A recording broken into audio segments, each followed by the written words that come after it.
Buat kalian yang mau mensupport channel ini dengan donasi atau emang sekedar mau beli mimin kopi, kalian bisa pilih antara Super Thanks atau Saweria.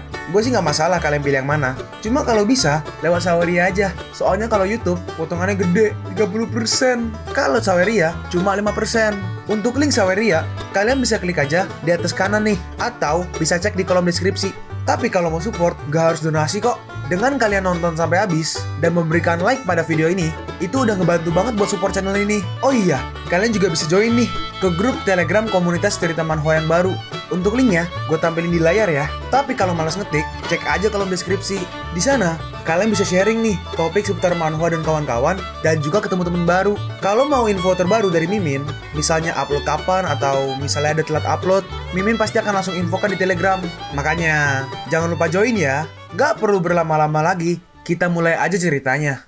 Wanitanya kakak Cie berkata, kalau kau emang begitu hebat dalam hal pertarungan, kenapa kau nggak segera bertindak? Semua barang berhargaku udah dirampas oleh mereka. Padahal jelas kau mampu menyelamatkan kita, tapi kau malah diam aja saat kami dirampok. Apa kau ini laki-laki sejati? Kalau kau berani mengucapkan satu hal lagi, kau yang akan kubunuh. Cici berkata, kita satu kelompok.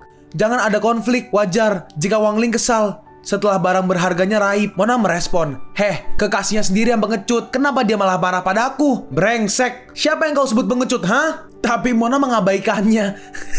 Dia sangat marah. Dalam hati Chingse, dia pasti udah terluka parah setelah bertarung dengan Raja Pasir tadi. Seseorang berkata, kalau kau emang mampu, kenapa kau nggak bertindak lebih cepat? Kau malah menunggu sampai harta kami lenyap. Jangan lupa, siapa yang membawamu sampai ke sini? Dalam hati entah siapa yang memegang sebuah kunai. Sekarang adalah kesempatan yang bagus untuk balas dendam. Dasar, nggak tahu diuntung. Mereka menyerang Mona diam-diam. Tapi dengan mudah, Mona menahannya. Cuma bisa menyerang diam-diam. Emang dasar pengecut. Bajingan. Chingse, mundurlah. Iya, kau hati-hati Monan. Kakak C maju sambil berkata, jangan sombong kau. Kalau aku nggak memberimu pelajaran, kau nggak akan sadar siapa pemimpinnya di sini. Lalu Monan, tangan pembedah langit, bentuk pertama. Tunggu, jangan. Monan berhasil menghajar orang itu. Monan, kenapa kau begitu impulsif? Apa kau tahu konsekuensi dari perbuatanmu ini? Kenapa kau harus melakukannya? Tentu saja aku tahu. Berani sekali kau melawan balik. Sepertinya kau nggak tahu pengaruh yang dimiliki keluarga Wang di Abyss Changwu. Chingse berkata, Cici, apa kamu nggak lihat bagaimana mereka memperlakukan Monan? Kenapa kau masih membelanya? Tapi, ya aku tahu. Tapi untuk bisa masuk ke Abyss Changwu, kita masih harus bekerja sama dengan keluarga Wang. Mau bagaimanapun, mereka adalah keluarga yang memiliki pengaruh besar di sana. Chingse merespon, kalau begitu, kamu tinggal ikut mereka aja. Kami nggak butuh. Cici berkata, gak butuh katamu, Monan. Wang Yingche sangat pendendam. Kau harus hati-hati. Begitu juga dengan Raja Pasir. Dia pasti akan balas dendam suatu hari nanti. Sekarang, dia pasti udah melaporkannya ke Ratu Kota Pasir. Jadi berhati-hatilah. Semoga kau beruntung. Tiba-tiba, Monan, tubuhmu dingin sekali. Apa kau baik-baik aja? Gak apa-apa. Ayo, cari tempat istirahat di sekitar Abyss Changwu. Dalam hati Chingse, kesehatan Monan semakin hari semakin memburuk. Semoga kami berhasil secepatnya sampai ke Abyss Changwu. Aku percaya kami pasti bisa sampai di sana dan bertemu Mu Xuanyin. Dia pasti bisa menyembuhkan tubuh Monan. Sebelum itu, Mu Xuanyin, semoga kau baik-baik aja. Sedangkan Xuanyin masih di ruang kabin dari kapal yang kemarin. Ini kenapa mutiaranya tiba-tiba bersinar? Mungkinkah? Dalam hati Panglima Red Thunder, seperti biasa, pagi yang tenang dan damai. Suasana seperti ini sangat menenang. Tiba-tiba Xuanyin keluar. Red Thunder berkata, berhenti, kau mau kemana? Xuanyin menjawab, aku merasa pacarku sedang mencariku. Aku yakin dia ada di sekitar sini. Ini. Lalu tiba-tiba Xuanyin dibikin balik ke kapal lagi. Pokoknya mulai hari ini kamu gak boleh menyebut atau menghiraukan laki-laki lain. Cukup putraku aja yang ada di hatimu. Ingat, Abyss Changwu bukan tempat yang aman. Sebaiknya kau tetap tinggal di atas kapal. Apa kau ingin mengurungku selamanya di sini? Kau tahu, hal semacam ini adalah tindakan kriminal. Tindakan kriminal. Kau mungkin gak tahu ini, tapi Xiao Qianxue telah menetapkan sebuah aturan bahwa semua orang yang masuk ke Abyss Changwu gak memiliki hak hukum atas apapun yang menimpanya. Selain itu, kalungnya diambil oleh Red Thunder. Kamu gak boleh memiliki benda ini. Biar aku aja yang menyimpannya. Kalau pacarmu itu melacakmu dengan kalung ini, maka biarkan dia menemuiku secara langsung. Tapi sebaiknya kamu berdoa agar dia gak pernah datang. Monan. Lalu Mona merasakan sesuatu. Dalam hati Monan, kenapa aku seperti merasakan adanya ilusi koneksi darah keturunanku di sini? Apakah setelah menanam aliran primordial, aku jadi nggak bisa membedakan ilusi semacam ini? Jingse berkata, Monan, aku merasakan gelombang suara dari kalung Muswanyin. Dalam hati Monan, selain itu, banyak terdengar suara pertarungan di tempat ini. Tempat ini sepertinya cukup berbahaya. Monan berkata, nah, itu bagus. Sudah beberapa hari kita masuk sini dan baru bisa mendapatkan jejaknya. Kita akan segera menemukannya. Iya, benar. Dalam hati Jingse, dan setelah kita menemukannya, aku pun harus segera pergi. Monan berkata, Jingse, tempat ini cukup berbahaya. Untuk jaga-jaga, kenakan kalung ini. Jingse bertanya, gelang ini serupa dengan milik Xuanyin kan? Tapi kenapa? Monan menjawab, ya, aku juga membuat beberapa untuk kakek, ibu, dan adikku. Sekarang, aku juga memberikannya padamu. Jingse, kenakan ini. Gelang ini akan melindungimu. Dalam hati Jingse, gelang itu khusus dia berikan untuk keluarganya dan juga Muswanyin. Dan sekarang, dia juga memberikannya kepadaku. Bukankah itu artinya aku juga adalah orang yang penting di hatinya? Jingse, atau mungkin dia memandangku hanya sebatas anggota keluarga, atau mungkin sebagai saudarinya. Yang jelas, gak sama seperti perasaan yang dia miliki untuk Muswanyin. Jingse, kalau benar itu, apa yang harus aku lakukan? Jingse, oi, Jingse, apa kau dengar? Hah, iya. Monan berkata, ayo kita jalan ke arah lembah. Ingat, tetap waspada. Oh, oke. Mereka pun pergi ke arah lembah. Kita melihat sebuah tanaman berwarna putih dan ada yang sedang bertarung. Yang bertarung adalah Panglima Thunder dan juga seseorang. Panglima Red Thunder berkata, Wang Qiang, setelah bertahun-tahun, kau masih aja menjadi seorang pengecut yang hanya berani menyerang secara diam-diam. Wang Qiang membalas, hahaha, Cilei, kau lagi. Minggir, kau bukan lagi tandinganku sekarang. Beginikah caramu merusak reputasi keluarga Wang? Gak heran, anak dan cucumu sama brengseknya denganmu. Gak usah libatkan keluargaku. Setidaknya, aku masih punya anak dan cucu. Sedangkan kau gak punya keturunan. Garis keluargamu akan punah. Berdasarkan perjanjiannya, setelah ini, keluarga Cao akan datang ke kediaman keluarga Wang. Jangan coba-coba merusuh. Keluarga Wang sangat pendendam. Terkhususnya kau. Aku yakin kau orang yang bermartabat. Tapi kalau kau berani berulah, taruhannya adalah nyawamu. Oi, aku gak pernah menyerang. Tapi kalau terpaksa, habis musuhku buat. Sialan kau. Mereka terus bertarung. Seseorang berkata, karena keluarga Wang sudah tersingkirkan, ayo melangkah ke rencana selanjutnya. Siapa bilang keluarga Wang sudah tersingkirkan? Aku Wang Yingqie. Aku pendatang baru di Abyss Changwu. Mohon bimbingannya. Aku akan bertarung atas nama keluarga Wang. Baguslah. Kalau begitu, kesempatanmu hanya sekali. Oke, aku mengerti. Seseorang berkata, seberapa jauh bocah ini bisa lari? Satu orang menjawab, mungkin 100 meter. Tapi di titik itu, rintangan kapak akan mulai bermunculan. Dalam hati Yang Jie, 900 meter dari Ling Xiao. Sejauh ini masih berjalan lancar. Lalu tiba-tiba muncul sesuatu. Apa itu di langit? Ternyata seperti sebuah kapak bergerak. Ayo bergeraklah. Orang yang pakai seperti topi bulu berkata. Sekujur tubuh anak itu sampai gemetaran oleh aura membunuh dari kapak itu. Dia nggak mungkin bisa lolos. Lalu kapak itu menyerang dan tangannya terpotong. Hah? Monan, itu Wang Yingqie. Dalam sekejap, Monan langsung menghajar Yingqie. Monan langsung membunuhnya. Seseorang berkata, brengsek, kenapa kau membunuhnya? Seorang lagi berkata, apa kau tahu? Itu adalah area terlarang. Jangan harap kau bisa mendapatkan bunga spiritual kalau kau membunuh orang seenaknya. Seorang lagi menambahkan, asal kau tahu, kalau kau membunuh seseorang di area terlarang ini, kapak penjaganya akan menjadi semakin ganas. Hah? Orang yang di belakang berkata, Raja Perang Paising, aku keluar. Aku ingin ditempatkan di belakang orang itu. Dalam hati Monan, Muswanyin gak ada di sini dan gak ada koneksi darah keturunanku di sini. Seperti yang kurasakan sebelumnya. Sepertinya hanya perasaanku aja. Jingse berkata, gelombang suara yang kurasakan sebelumnya telah lenyap.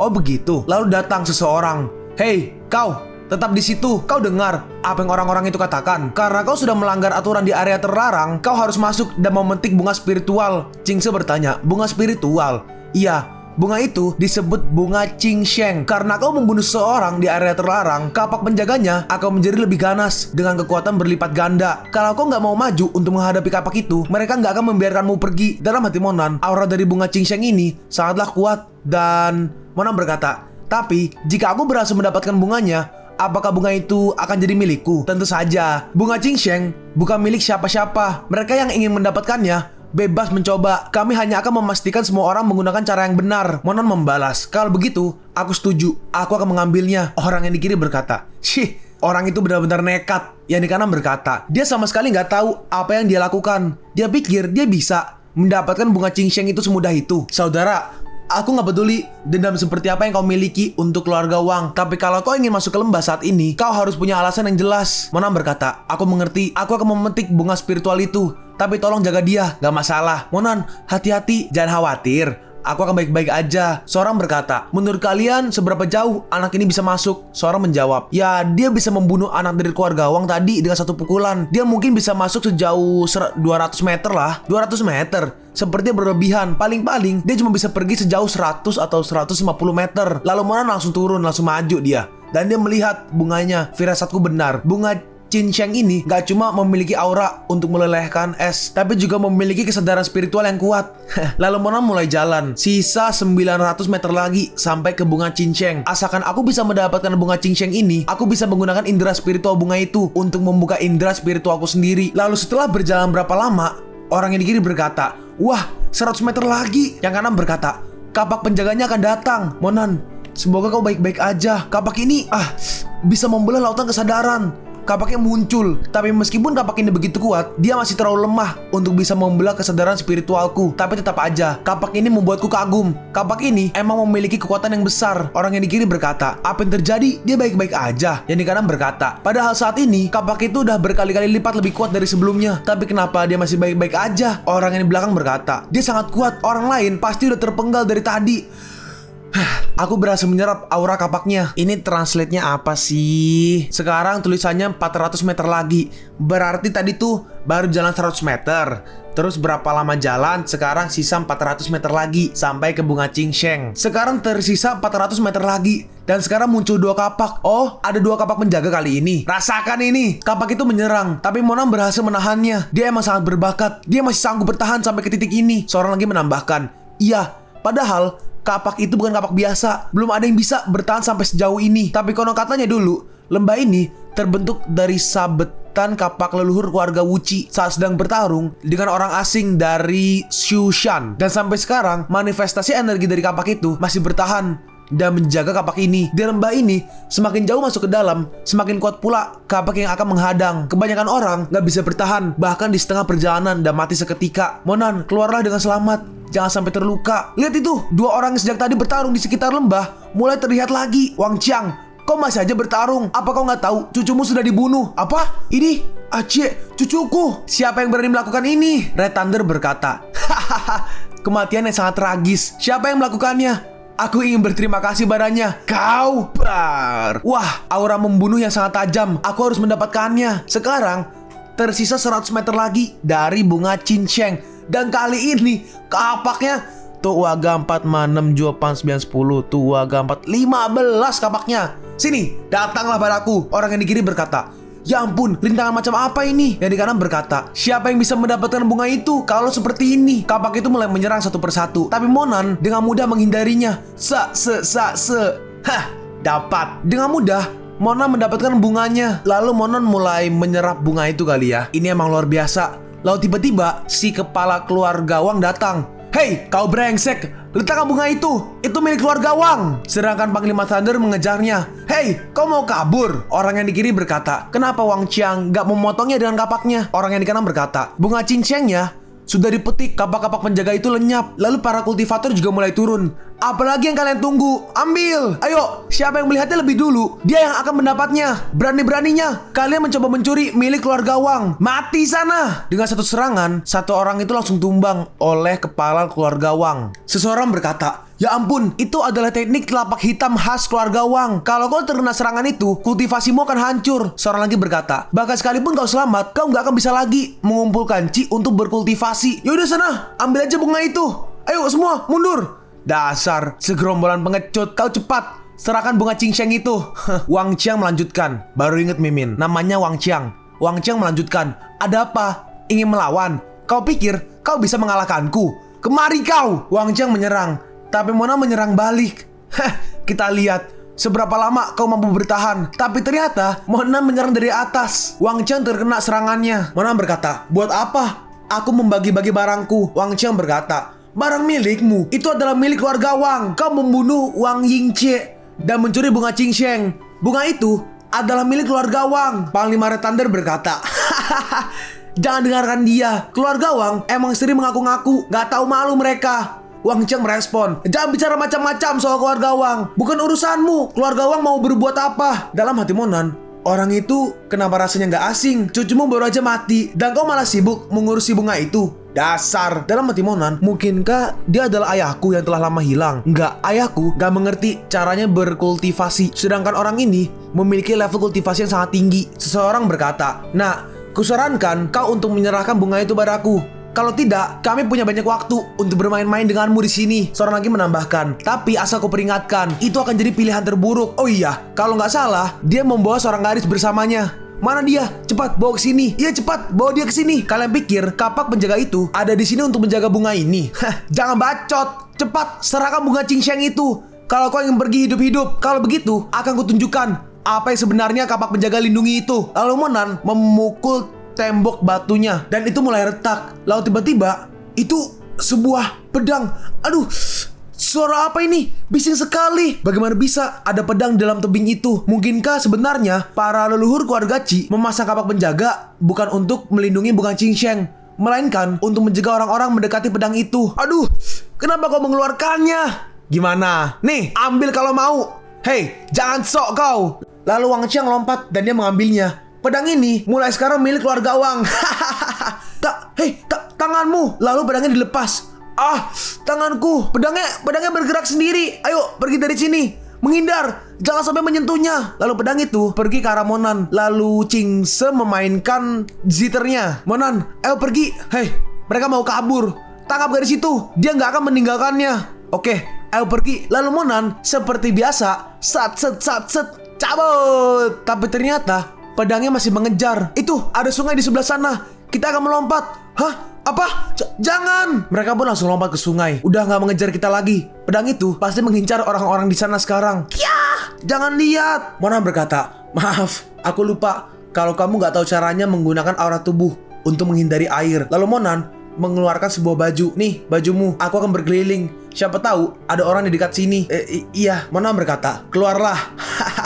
Anak muda berambut perak. Kau boleh juga, seseorang wanita berkata. "Chile, jadi ini pahlawan muda yang kau bilang kau suka padanya itu?" "Iya, ini orangnya." Orang yang di kiri berkata, "Kawanku, gak usah sungkan." Yang di kanan melanjutkan, "Iya, kita adalah teman." Lalu si pangeran Red Thunder menghampiri Monan. "Hei, apa kau tidak mengenaliku?" Dalam hati Monan, rupanya firasatku sebelumnya gak salah. Perasaan koneksi darah ini, dia adalah ayah kandungku. Ayah benar-benar berubah. Ayah gak mungkin bisa memiliki aura sekuat ini sebelumnya. Dia juga jadi jauh lebih tenang. Panglima Red Thunder melanjutkan, "Apa kau benar-benar gak mengenaliku? Padahal kita udah jadi tim yang kompak saat melawan Pak Tua Wang Qiang tadi." Wanita yang di kiri berkata, "Mungkin dia gak ingin membahasnya. Maaf, aku hanya gak tahu harus berkata apa." Ayahnya Monan merespon, "Oh, nggak apa-apa. Kita akan mulai saling terbuka setelah kita lebih dekat lagi nantinya." Dalam hati Monan, sepertinya dia masih sama. Jadi orang yang meremehkan segala sesuatu. Dia seolah menganggap gak serius pertemuan dengan anaknya yang telah dia tinggalkan selama 10 tahun. Panglima Red Thunder melanjutkan,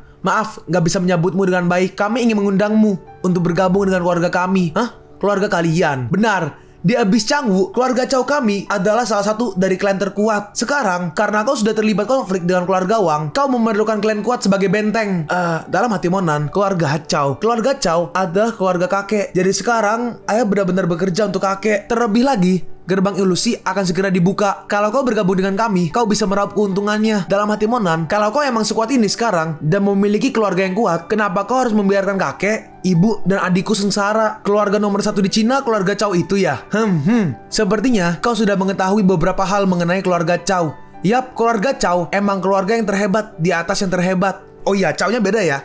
Kalau Cao Lingtian tuh CAO, kalau Cao kakeknya Monan ini ZHAO. Nah, Cao. Terlebih lagi, kau dan aku baru aja memberi pelajaran pada Wang Qiang. Aku senang, akhirnya dendam kami selama 2 tahun akhirnya bisa diselesaikan. Namaku Chile. Adapun nama keluargaku itu agak sedikit rumit. Kita punya banyak kesamaan. Aku merasa pertemuan kita udah ditakdirkan. Jadi aku ingin kau menjadi saudara sumpahku. Gimana? Dalam hati Monan, apa?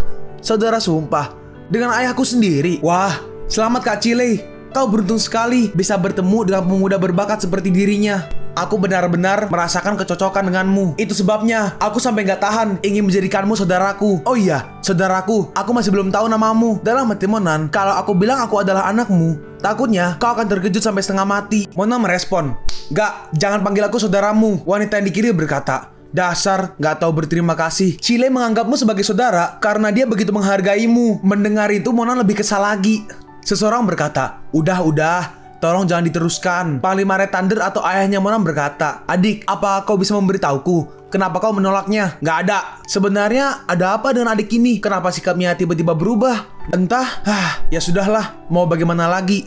Kamu kembali. Monan, kenapa kau lama sekali? Aku sampai khawatir. Kupikir terjadi sesuatu padamu. Aku nggak apa-apa. Tapi tangan Monan mulai ada seperti es. Lalu Chingse memegang Monan.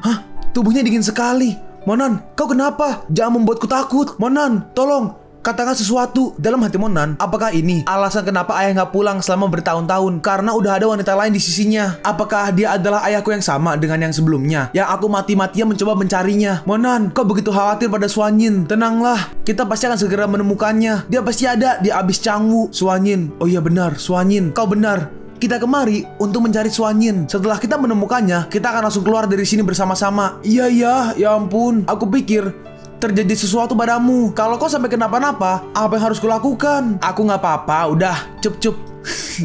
Ya udah, ayo. Mereka pun pergi ke keluarga Chow, penjaga kota jiwa. Chingse berkata, Monan, ini adalah kota kuno. Aku pernah melihat replikanya saat syuting iklan, tapi baru kali ini aku melihat yang asli secara langsung. Dalam hati Monan, penjaga kota jiwa itu julukan keluarga kakek. Chingse, jangan sebut nama depanku di sini. Jadi sementara panggil aku Chinghan. Oke, Kak Chinghan. Mereka pun masuk. Kak Chinghan, lihat, mereka masih menggunakan jam saku. Apa mungkin mereka itu xenofobia dan gak ingin menerima teknologi modern? Kebanyakan dari mereka emang begitu. Para seniman bela diri di sini sangat meleluhurkan peradaban kuno dan menganggap teknologi modern gak baik. Tapi banyak dari mereka yang memiliki tubuh yang kuat. Bahkan rudal gak mempan kepada mereka. Mereka menggunakan jam saku agar bisa meletakkan dan mengeluarkannya dengan mudah di saat-saat tertentu. Jam tangan biasa akan rusak jika mereka menggunakannya saat bertarung dengan seseorang. Beberapa ahli bela diri di sini bahkan gak membutuhkan jam saku karena pembuluh darah pada tubuh manusia pada dasarnya memiliki ritme yang berjalan beriringan dengan waktu. Jadi mereka bisa mengetahui waktu hanya dengan menekan beberapa titik di tubuh mereka. Wah, benarkah? Monan, bagaimana kau bisa tahu banyak? Monan menjawab, itu cuma hal biasa. Ayo lanjut kelilingnya. Kak Chinghan, ayo lihat patung itu. Oke. Lalu tiba-tiba, kau kenapa? Jangan menakutiku lagi. Aku nggak apa-apa. Bunga cincangnya terlalu kuat, tapi aku akan terbiasa setelah beberapa saat. Kau yakin? Baiklah. Dalam hati Monan, gak kusangka kesadaran spiritual aku terbuka di saat seperti ini. Sekarang aku bisa melihat sekitar dengan mata tertutup. Wah, patung batu yang sangat megah. Dalam hati Monan, aku merasakan gelombang suara sihir yang sedang menggema, tapi tiba-tiba lenyap saat aku sampai di sini. Ini aura membunuh. Lalu tiba-tiba, siapa itu? Ada seseorang di atap sebuah rumah. Dia berkata, kau bajingan, saat kau membunuh anggota keluargaku, apa kau pernah menduga hari ini akan datang? Chingse, mundurlah. Kak Chinghan, hati-hati. Sekarang, jangan coba-coba untuk lari. Dia menyerang Monan. Karena Monan sedang lemah, perisainya hancur. Jadi orang yang terbunuh waktu itu adalah kakek Chow Ling Tian. Sial, serangan efek samping tubuh Suanyin malah datang di saat seperti ini. Itu benar, kau sudah merenggut anggota keluarga Chow. Kau harus menembusnya hari ini juga. Dalam hati Monan, kalau aku emang harus mati di sini, maka setidaknya akan kuajak kau mati bersamaku. Lalu tiba-tiba, hentikan. Ternyata, itu adalah Panglima Red Thunder. Si anggota keluarga Chow berkata, Chile, beraninya kau ikut campur dalam urusan keluargaku. Apa kau udah bosan hidup, Chile merespon, urusan seperti apa itu? Sampai aku gak boleh ikut campur. Ayah? Dalam hati ya, bukan ngomong. Chile berkata, Chow Kun, ini adalah kota Soul Guardian dan kau ingin menumpahkan darah di sini. Chow Kun membalas, emangnya kenapa? Pintu alam ilusi akan segera dibuka. Kau pikir hanya karena Lao Devil Chow akan keluar, kau boleh sombong? Apa untungnya sombong di hadapan keluarga Chow? Dan untuk apa ya aku keluar? Oh, apa kau benar-benar ingin bertarung di sini denganku? Seseorang berkata, Patriark Chow, maumu apa? Datang-datang langsung cari gara-gara. Chile ada di sini. Itu artinya Paixing dan Suyuan juga ada di sini. Jangan lupa aturan. Jika tidak, kau tak akan pernah diizinkan menginjakan kaki di kota Guardian Soul lagi. Akhirnya, Chow Kun pun pergi. Nah, awas kau. Teruslah hidup sampai kita bertemu lagi nanti. Adik, sepertinya kita punya takdir yang kuat. Monan cuma diam. Jangan dingin begitu. Kenapa kau gak mampir ke rumah kami? mumpung kau sedang di kota Guardian Soul. Dalam hati Monan mengunjungi keluarga Chow. Tapi hal yang paling mendesak sekarang adalah menemukan Mu Xuanyin. Tapi gelang induksi yang dipegang Xuanyin dihancurkan. Sejak kami sampai di sini, pencarian nggak bisa dilanjutkan. Selama perjalanan, Yang Qingse udah banyak membantu, tapi aku nggak bisa terus-terusan menyeretnya ke dalam bahaya. Kalau aku bisa menemukan tempat yang aman untuknya, aku bisa pergi mencari Xuanyin tanpa khawatir. Qingse berkata, Monan, orang tadi seperti udah pergi. Apa kau baik-baik aja? Aku baik-baik aja sekarang. Semua berkat senior. Qingse berkata, salam senior, namaku Yang Qingse. Terima kasih sudah membantu kami. Monan berkata, namaku Qinghan. Tolong antarkan kami. Oke, ayo ke rumah kami. Panglima Red Thunder berkata, Qinghan, nama yang bagus, tapi terlalu pasaran. Aku nggak mungkin mau menamakan anakku seperti itu. Canda. Ya, adik Qinghan, apa kau datang ke Abyss Changwu untuk masuk ke alam ilusi? Dengan basis kultivasimu, harusnya kau bisa masuk ke Naga Void. Mona menjawab, tidak. Aku kemari untuk mencari seseorang. Pacarku, dia datang ke sini dan menghilang. Aku ingin menemukannya. Oh, mencari seseorang. Aku bisa minta tolong anak buahku nanti. Katakan aja ciri-ciri orang itu seperti apa. Dengan kemampuan kami di kota Soul Guardian, tentu bukan hal yang sulit untuk menemukannya. Tawaran bagus. Terima kasih. Gak usah seformal itu. Meskipun kita gak bisa jadi saudara, aku tetap akan menolongmu jika kau butuh bantuan. Ini dia, kediaman keluarga Chow. Dalam hati Monan, di sinikah ibu tinggal saat masih kecil? Lalu bagaimana ibu bertemu ayah? Kenapa ibu pergi dan tinggal di provinsi Jiangnan, sedangkan ayah justru sebaliknya datang dan tinggal di sini, Chile, atau ayahnya Monan berkata, tempat ini sedikit berbeda dari dunia luar. Peradaban berjalan mengikuti perkembangan zaman, sedangkan di sini sangat memperhatikan kelestarian warisan-warisan kuno. Semuanya, ayo masuk. Mereka pun masuk. Kediaman keluarga Chow sangat luas. Orang yang gak terbiasa pasti akan tersesat. Tuh, wa, ga, pat, ma, nem, jo, pan. Ha! Kamar tamunya ada di sebelah sini. Satu kamar untuk satu orang. Aku akan menyiapkan makan malam. Jadi kalian istirahat aja dulu. Nanti aku akan meminta seseorang untuk menjemput dan mengantar kalian ke perjamuan. Lalu kita berpindah langsung ke aula perjamuan.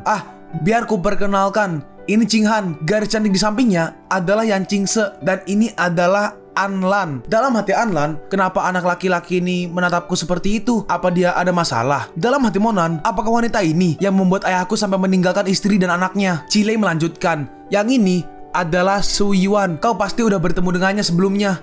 Kita ketemu lagi. Ayo, ambil sumpit kalian. Makanan ini adalah makanan khas Abyss Changwu. Makanan ini direbus dengan tanaman obat. Bukan cuma lezat, tapi juga baik untuk tubuh. Beberapa murid yang berkultivasi gak memperhatikan pola makan dan jenis makan mereka. Ujung-ujungnya, bukannya menjadi sekuat naga, mereka malah jadi selembek cicak. Lalu tiba-tiba Anna berdiri. Apa kau tidak apa-apa? Aku gak apa-apa. Panglima perang Chile. Ada apa, saudara Qinghan? Ku dengar-dengar kau memiliki anak dan istri di luar sana. Betul? Qingse berkata. Qinghan, pertanyaan itu terlalu personal. Kenapa kau bisa tahu? Itu karena aku ternyata Panglima Red Thunder muntah darah. Dan dia pun langsung pingsan. Anlan berkata, tolong bopong dia ke kamarnya. Su Yuan berkata, apa yang terjadi badannya? Dia baru aja sembuh beberapa hari yang lalu. Kenapa penyakitnya begitu cepat kambuh? Ini pasti disebabkan oleh pertarungannya dengan Pak Tua dari keluarga Chow itu. Qingse bertanya, Qinghan, ada apa? Sepertinya tadi kau ingin mengatakan sesuatu pada Panglima perang Chile. Gak ada. Yaudah, ayo. Lalu mereka berdua pergi keluar. Seseorang menghampiri mereka dan berkata, maaf, Tuan dan Nona, penyakit Panglima Perang tiba-tiba kambuh. Aku nggak bisa mendampingi kalian lagi sementara waktu. Apakah keadaannya akan baik-baik aja? Aku nggak tahu. Penyakitnya biasa kambuh sekali sampai 2 kali tiap tahunnya. Tapi akhir-akhir ini penyakitnya terus kambuh tiap bulan. Dan sekarang malah lebih sering lagi. Ini yang ketiga kalinya penyakitnya kambuh bulan ini. Dan kami cuma bisa melihat keadaannya terus memburuk seperti ini. Kalau kau nggak keberatan, apa kau bisa memberitahu kami? Bagaimana bisa dia mengalami penyakit ini? Maksudku, bagaimana dia bisa sampai terluka seperti itu? Keluarga Chow adalah keluarga yang besar dan hebat. Masa iya kalian nggak bisa mengobati satu orang aja? Orang itu merespon, kami pasti udah menyembuhkannya sejak dulu kalau kami emang bisa. Tapi kami udah mencoba segala cara. Saat ini kami cuma bisa berharap setelah alam ilusi naga terbuka, kami bisa menemukan ramuan yang mujarab untuknya di sana. Kami takut keadaannya jadi semakin gak tertolong kalau kami gak menemukannya. Soal bagaimana dia bisa mendapatkan cedera itu, aku gak begitu tahu detailnya. Ku dengar itu ada kaitannya dengan orang-orang yang berada di dalam alam ilusi. Mona berkata, bawa aku ke tempat Panglima Perang Chile. Aku ingin menjenguknya. Dokternya bertanya, dengan siapa dia bertarung sebelumnya? Kenapa aku merasakan adanya aura mencekik yang memicu luka lamanya kambuh? Anlan menjawab, dia sempat bertarung dengan Pak Tua dari keluarga Chow. Kalau aja dia nggak berbuat aneh-aneh, kita pasti bisa menggunakan perpanjangan umur untuk memulihkannya. Enggak, cara itu terlalu beresiko. Aku akan menggunakan jarum api emas untuk menekan lukanya dari dalam sementara waktu. Monan memotong. Tapi memasukkan jarum api emas ke dalam tubuh sama aja meminum racun untuk menghilangkan dahaga. Kenapa cuma menekannya? Cara itu hanya akan menyebabkan energi negatif dalam tubuhnya menggerogoti tubuhnya secara perlahan. Seseorang berkata, "Dari mana datangnya? Bocah so tahu itu. Jangan mengganggu proses pengobatannya." Saudara Cinghan, tolong jangan buat masalah di sini. Saat ini kita cukup melihat aja, Cinghan. Sebaiknya kita nggak memberi komentar pada apa yang nggak kita ketahui. Kalau energi jahatnya nggak ditekan, racun dalam tubuhnya justru akan lebih cepat menyebar dan menghancurkan tubuhnya. Buat apa mempertahankan kondisi tubuhnya kalau pada akhirnya nyawanya nggak bisa kalian pertahankan? Itu benar. Kalau kita cuma menekannya seperti ini nggak akan menjadi solusi jangka panjang. Jadi kenapa kita tidak biarkan aja racunnya menyebar untuk menghindari racunnya menyerang di satu titik, terutama jantung. Dengan begitu, rasa sakitnya akan berkurang dan dia akan baik-baik aja selama beberapa hari ke depan. Dan ke depannya, asalkan dia bisa bertahan sampai alam ilusi terbuka dan kita berhasil menemukan ramuan yang cocok untuknya, dia akan punya kesempatan untuk bisa terselamatkan. Anak muda, kau sangat bijak, tapi masalah utamanya gak mudah untuk menawar sakit dari racunnya. Soal itu, biar aku yang melakukannya. Tapi biarkan dia mencobanya.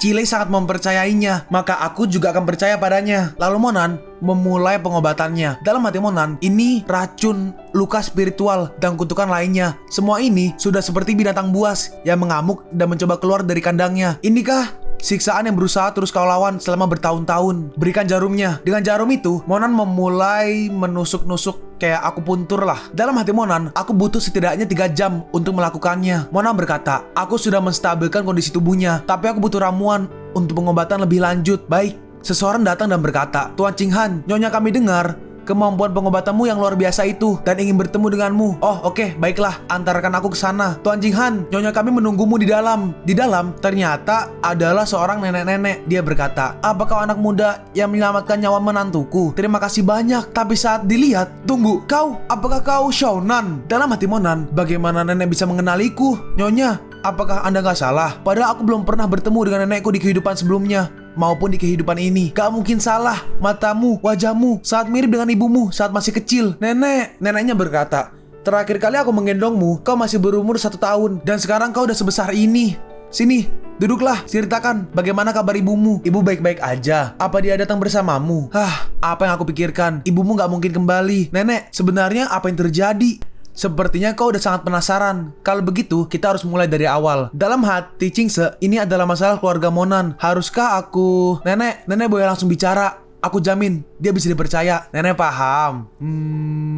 Keluarga Chow kita adalah klan Soul Guardian, penjaga jiwa. Tugas kami adalah menjaga abis Changwu dan pintu masuk alam ilusi. Kami nggak boleh membiarkan sembarang orang keluar masuk. Sama seperti Xiao Qianque dari Cina yang punya perjanjian dengan abis Changwu. Dia nggak mengizinkan siapapun masuk dan keluar dari Cina seenaknya. Ya, aku tahu itu. Penjaga pintu masuk terus diganti tiap 10 tahun sekali. Kondisi ini cukup menyulitkan sampai tibalah giliran ibumu yang mendapatkan amanah. Namun saat itu, ibumu sedang mengandungmu. Ayahmu melarangnya pergi ke perbatasan untuk beberapa tahun. Karena hal ini, kakekmu terjebak di dalam alam ilusi. Kemudian, para tetua memutuskan untuk membawa kembali ibumu secara paksa. Namun, ayahmu melawan untuk melindungi ibumu. Sebagai gantinya, dia yang dibawa kemari. Saat itu, ayahmu hanya memiliki pemahaman yang dangkal seputar seni bela diri. Sehingga dia pun terluka sangat parah waktu itu. Dalam hati Monan, akhirnya hari ini aku mengetahui kebenaran yang menggangguku selama 2 kehidupan ini. Perihal bagaimana ayah bisa menjadi sekuat sekarang, ini pasti ada hubungannya dengan bakat terpendamnya atau ada kaitannya dengan racun dalam tubuhnya itu. Oh iya, Nek,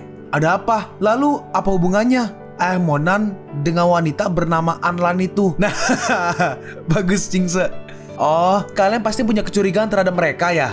Ayahmu itu bukan laki-laki seperti itu. Anlan adalah orang dari dalam ilusi. Dia harus mengikuti ayahmu. Jika tidak, mereka berdua akan mati. Inilah alasan kenapa ibumu juga enggan menjadi penjaga pintu alam ilusi. Karena jika ia bersedia, dia akan didampingi oleh seorang laki-laki dari alam ilusi. Dalam hati Monan, apa-apaan itu? Para penjaga harus berdampingan dengan orang dari alam ilusi. Dan selama 10 tahun, sebenarnya, apa yang terdapat di dalam alam ilusi? Kenapa sampai harus terus dijaga oleh keluarga Chow dari generasi ke generasi? Banyak hal yang bisa dibawa dari alam ilusi. Ayo, akan kutunjukkan. Nenek, sebenarnya aku kemari untuk mencari seorang gadis. Seorang gadis, namanya Muswanyin bla bla bla bla bla. Lalu Mona menjelaskan semuanya. Oh, kalau begitu, masalah ini nggak boleh dibiarkan. Panggil tetua ke-13 kemari. Baik, Nyonya, ada perihal apa? Ini adalah cucuku. Hah? Dia sedang mencari seorang gadis. Kau harus menemukannya bagaimanapun caranya. Kalau begitu, Tua muda, apa kau bisa pinjamkan ponselmu? Gak ada printer di sini, jadi kita harus meminta seseorang untuk melukis wajahnya secara manual. Dalam hati Monan, lagi pula, kenapa tempat ini sangat kaku terhadap teknologi modern? Tetua, aku juga bisa melukis. Biar aku aja. Oh, kalau begitu, tolong siapkan kertas dan tinta. Aku juga ingin melihat kemampuan melukis Xiaonan. Baik Nyonya, Xiaonan sebelah sini. Lalu Monan mulai melukis dan jadi gambarnya Xuanyin. Wah, luar biasa. Garis yang cantik ya. Monan, bisakah kau lukiskan satu untukku? Lalu Monan mulai melukis. Sementara itu, neneknya memberitahu Chile. Apa? Dia adalah putraku. Alamak, dia putraku. Parahnya lagi, sebelumnya aku malah memintanya menjadi adik angkatku. Baru kali ini aku tahu ada bapak yang ingin menjadikan anaknya jadi adik angkat. Lucu dan sulit dicerna oleh nenek-nenek setua diriku. Sejak dulu, kau emang bebal. Aku yakin, Xiaonan aja udah menyadarinya sejak lama. Apakah dia menolak tawaranmu untuk menjadi saudara angkat dan menunjukkan ekspresi wajah yang aneh? Kupikir dia bertingkah seperti itu karena takut pada asal-usulku dan memilih menolak tawaranku. Rupanya dia udah tahu. Aduh, anak itu. Bagaimana bisa dia sampai ada di sini? Di mana dia sekarang? Kurasa dia masih ada di ruangan sebelah. Aku akan menemuinya dulu. Lukisannya udah jadi. Boleh ku simpan? Ambillah, itu milikmu. Monan berkata, Cingse, sebelum tidur semalaman, ayo ke ruang tamu dan istirahat. Oke, kalau itu maumu. Lalu mereka berdua pun jalan. Saat di jalan, tiba-tiba, permisi, lewat. Maaf, kami sedang buru-buru. Brengsek, ini keterlaluan. Dia datang lagi. Seorang lagi berkata, keluarga Xingluo makin hari makin gak tahu diri aja dan terus mencoba menindas keluarga Chow. Ku dengar kali ini Xiang Ping yang menerobos masuk dan menentang semua orang. Monan, ayo kita ikuti mereka dan lihat apa yang terjadi. Kita lihat, di sebuah arena ada dua orang yang sedang bertarung. Orang yang lompat berkata, ada apa? Cuma bisa bertahan dan gak bisa melawan. Monan berkata, murid dari keluarga Chow itu yang akan kalah. Hah? Kenapa? Lawannya telah memasuki ranah Tan. Dia sama sekali bukan tandingannya. Orang yang di tengah berkata, keluarga Chow kalian gak punya penerus. Kenapa kalian gak pergi ke alam ilusi untuk mencari iblis tua kota Soul Guardian dan menyerahkannya pada kami aja? Tenang, kami pasti akan menjaganya dengan baik. Orang yang di tengah berkata, apa udah gak ada lagi orang yang bisa diandalkan dari keluarga Chow kalian? Siapa bilang gak ada? Seorang wanita maju. Itu Chow Chow. Chow Chow sudah mencapai ranah Tan. Kalau dia emang ingin maju, itu artinya dia emang udah siap. Apakah keluarga Chow kalian emang mengalami kemunduran? Apa kalian gak malu menyuruh seorang wanita untuk maju menghadapiku? Kalian benar-benar mengecewakan. Chow Chow berkata, kau datang ke sini untuk menantang atau untuk bicara omong kosong? Kalau cuma untuk bicara omong kosong, pulang sana. Kau sama mengganggunya seperti nyamuk. Bagus, bagus. Kalau begitu, akan kuladeni kau gadis kecil. Ayo, kau boleh menyerang duluan. Kalau begitu, matilah. Mereka berdua beradu tinju. Cingsi bertanya, menurutmu siapa yang akan menang? Mona menjawab, peluang menang sama 50-50. Peluang menang Chow masih 50-50. Kultivasinya gak sebaik lawan, tapi dia lebih fleksibel dan serangannya lebih akurat. Orang yang di kanan berkata, masih 50-50. Gawat. Terlebih lagi, yang diincar sekte Xingluo kali ini adalah toko pandai besi South Street. Teman sekelasnya bekerja sama di sana. Dia tentu gak ingin mengecewakan temannya. Di sini juga ada sekolah. Tentu saja. Tempat ini sangatlah besar. Luasnya udah seperti satu kota. Wajar jika dibangun sekolah di sini. Tapi kebanyakan hanya mengajarkan seni bela diri. Oh, sepertinya kau tahu banyak. Dalam hati Monan, ya polanya kurang lebih sama seperti keluarga-keluarga besar di alam surgawi. Jadi sangat mudah ditebak. Ada apa? Kemana semangatmu tadi, ha? Hei, jangan cuma menghindar. Menjijikan. Orang yang di kiri berkata, brengsek, apa orang-orang dari keluarga Xingluo emang kelakuannya seperti ini? Benar-benar memalukan. Hah? Bukankah kalian yang menyuruh wanita untuk memperdayaku dengan penampilannya? Sayang sekali, di mata keluarga Xingluo kami, musuh tetaplah musuh. Kami gak akan menahan diri hanya karena yang kami hadapi adalah wanita. Lalu dari tangan orang itu muncul seperti api. Dia terus menyerang, tapi Chow Chow berhasil menghindarinya. Tehao, lumpuhkan dia. Siap, guru. Dalam hati si guru, kalau kau Tehao bisa menang melawannya, kita akan punya satu lagi toko pandai besi. Hancur. Tiba-tiba, suara ini tiba-tiba dia berhenti. Sial. Dalam hati Chow Chow, aku nggak tahu apa yang terjadi. Pokoknya ini kesempatan bagus. Rasakan ini. Chow Chow menyerang balik dan akhirnya Tehao keluar arena. Kalian keluarga Chow emang nggak tahu malu. Beraninya mengandalkan bantuan dari luar. Iya, beraninya kalian menggunakan cara tercela seperti ini. Jelas keluarga Xingluo kami gak akan terima.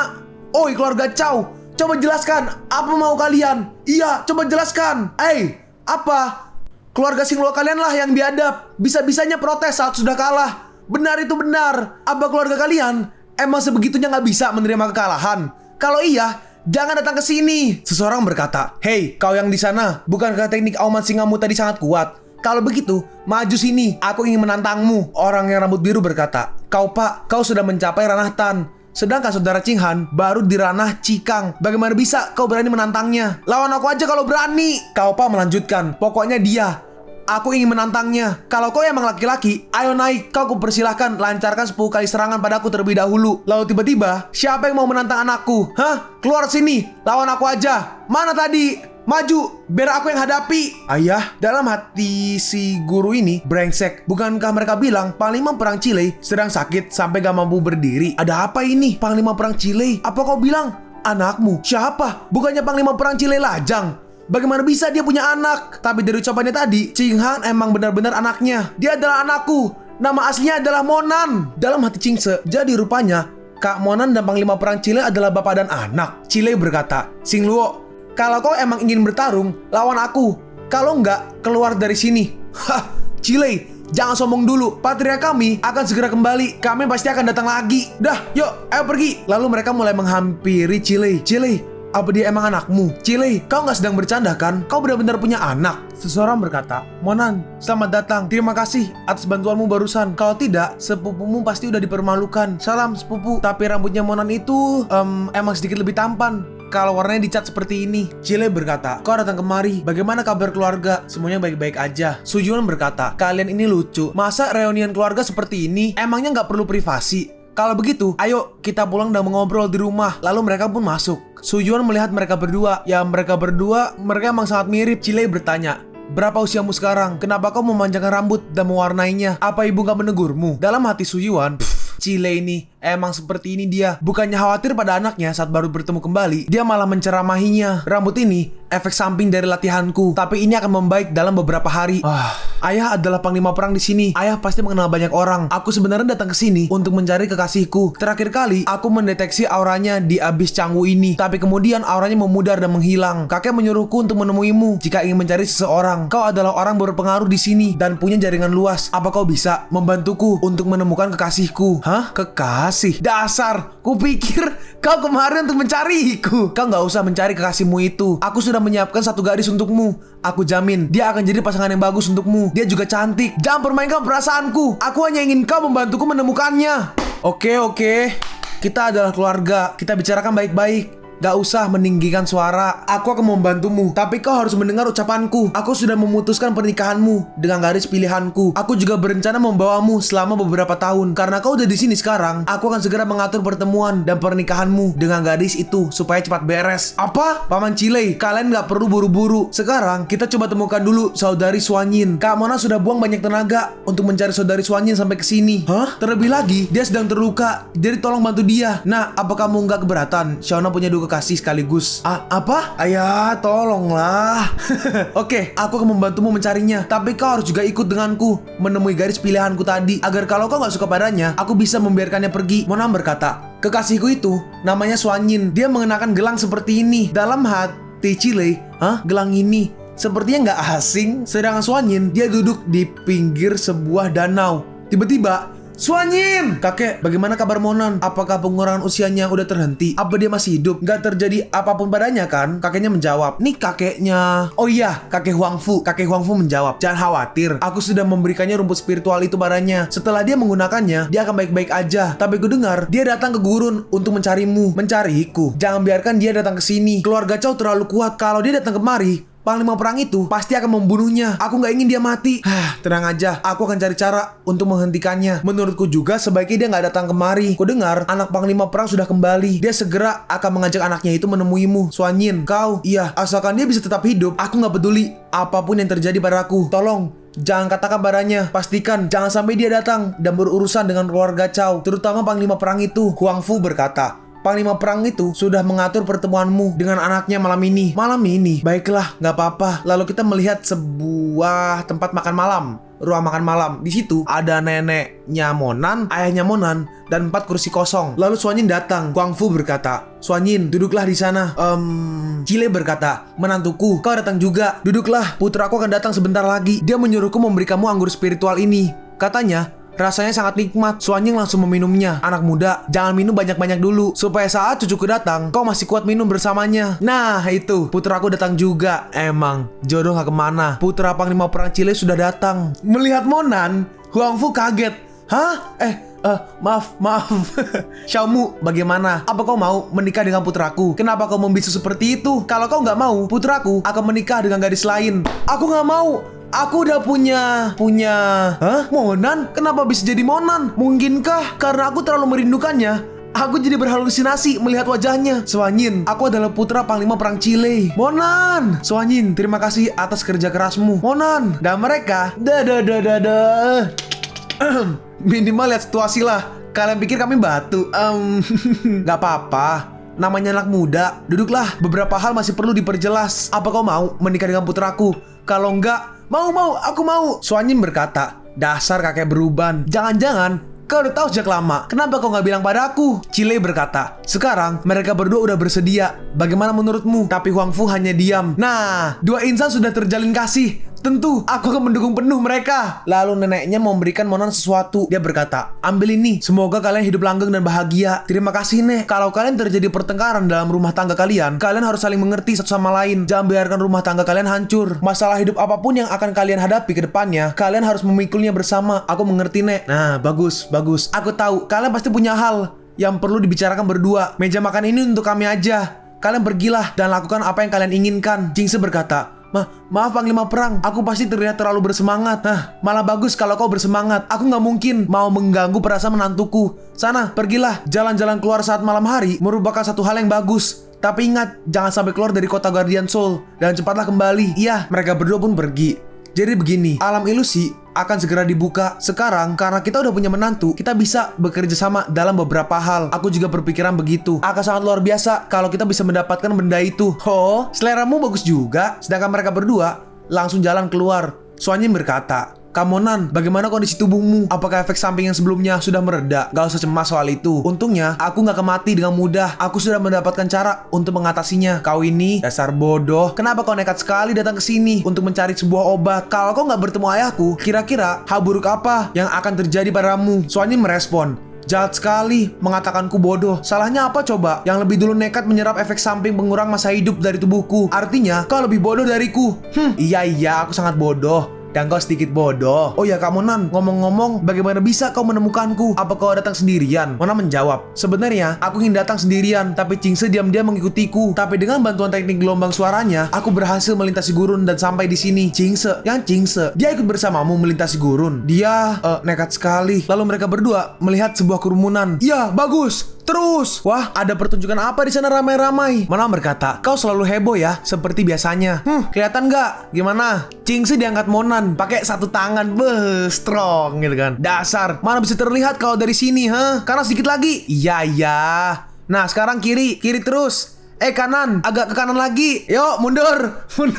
Bang, 2.000 bang." Suanyin alih profesi jadi tukang parkir. Monan berkata, "Kamu ini bisa membedakan kiri dan kanan gak sih? Padahal di kiri ada celah." Suanyin merespon, "Maksudku, ke kiri agak ke kanan."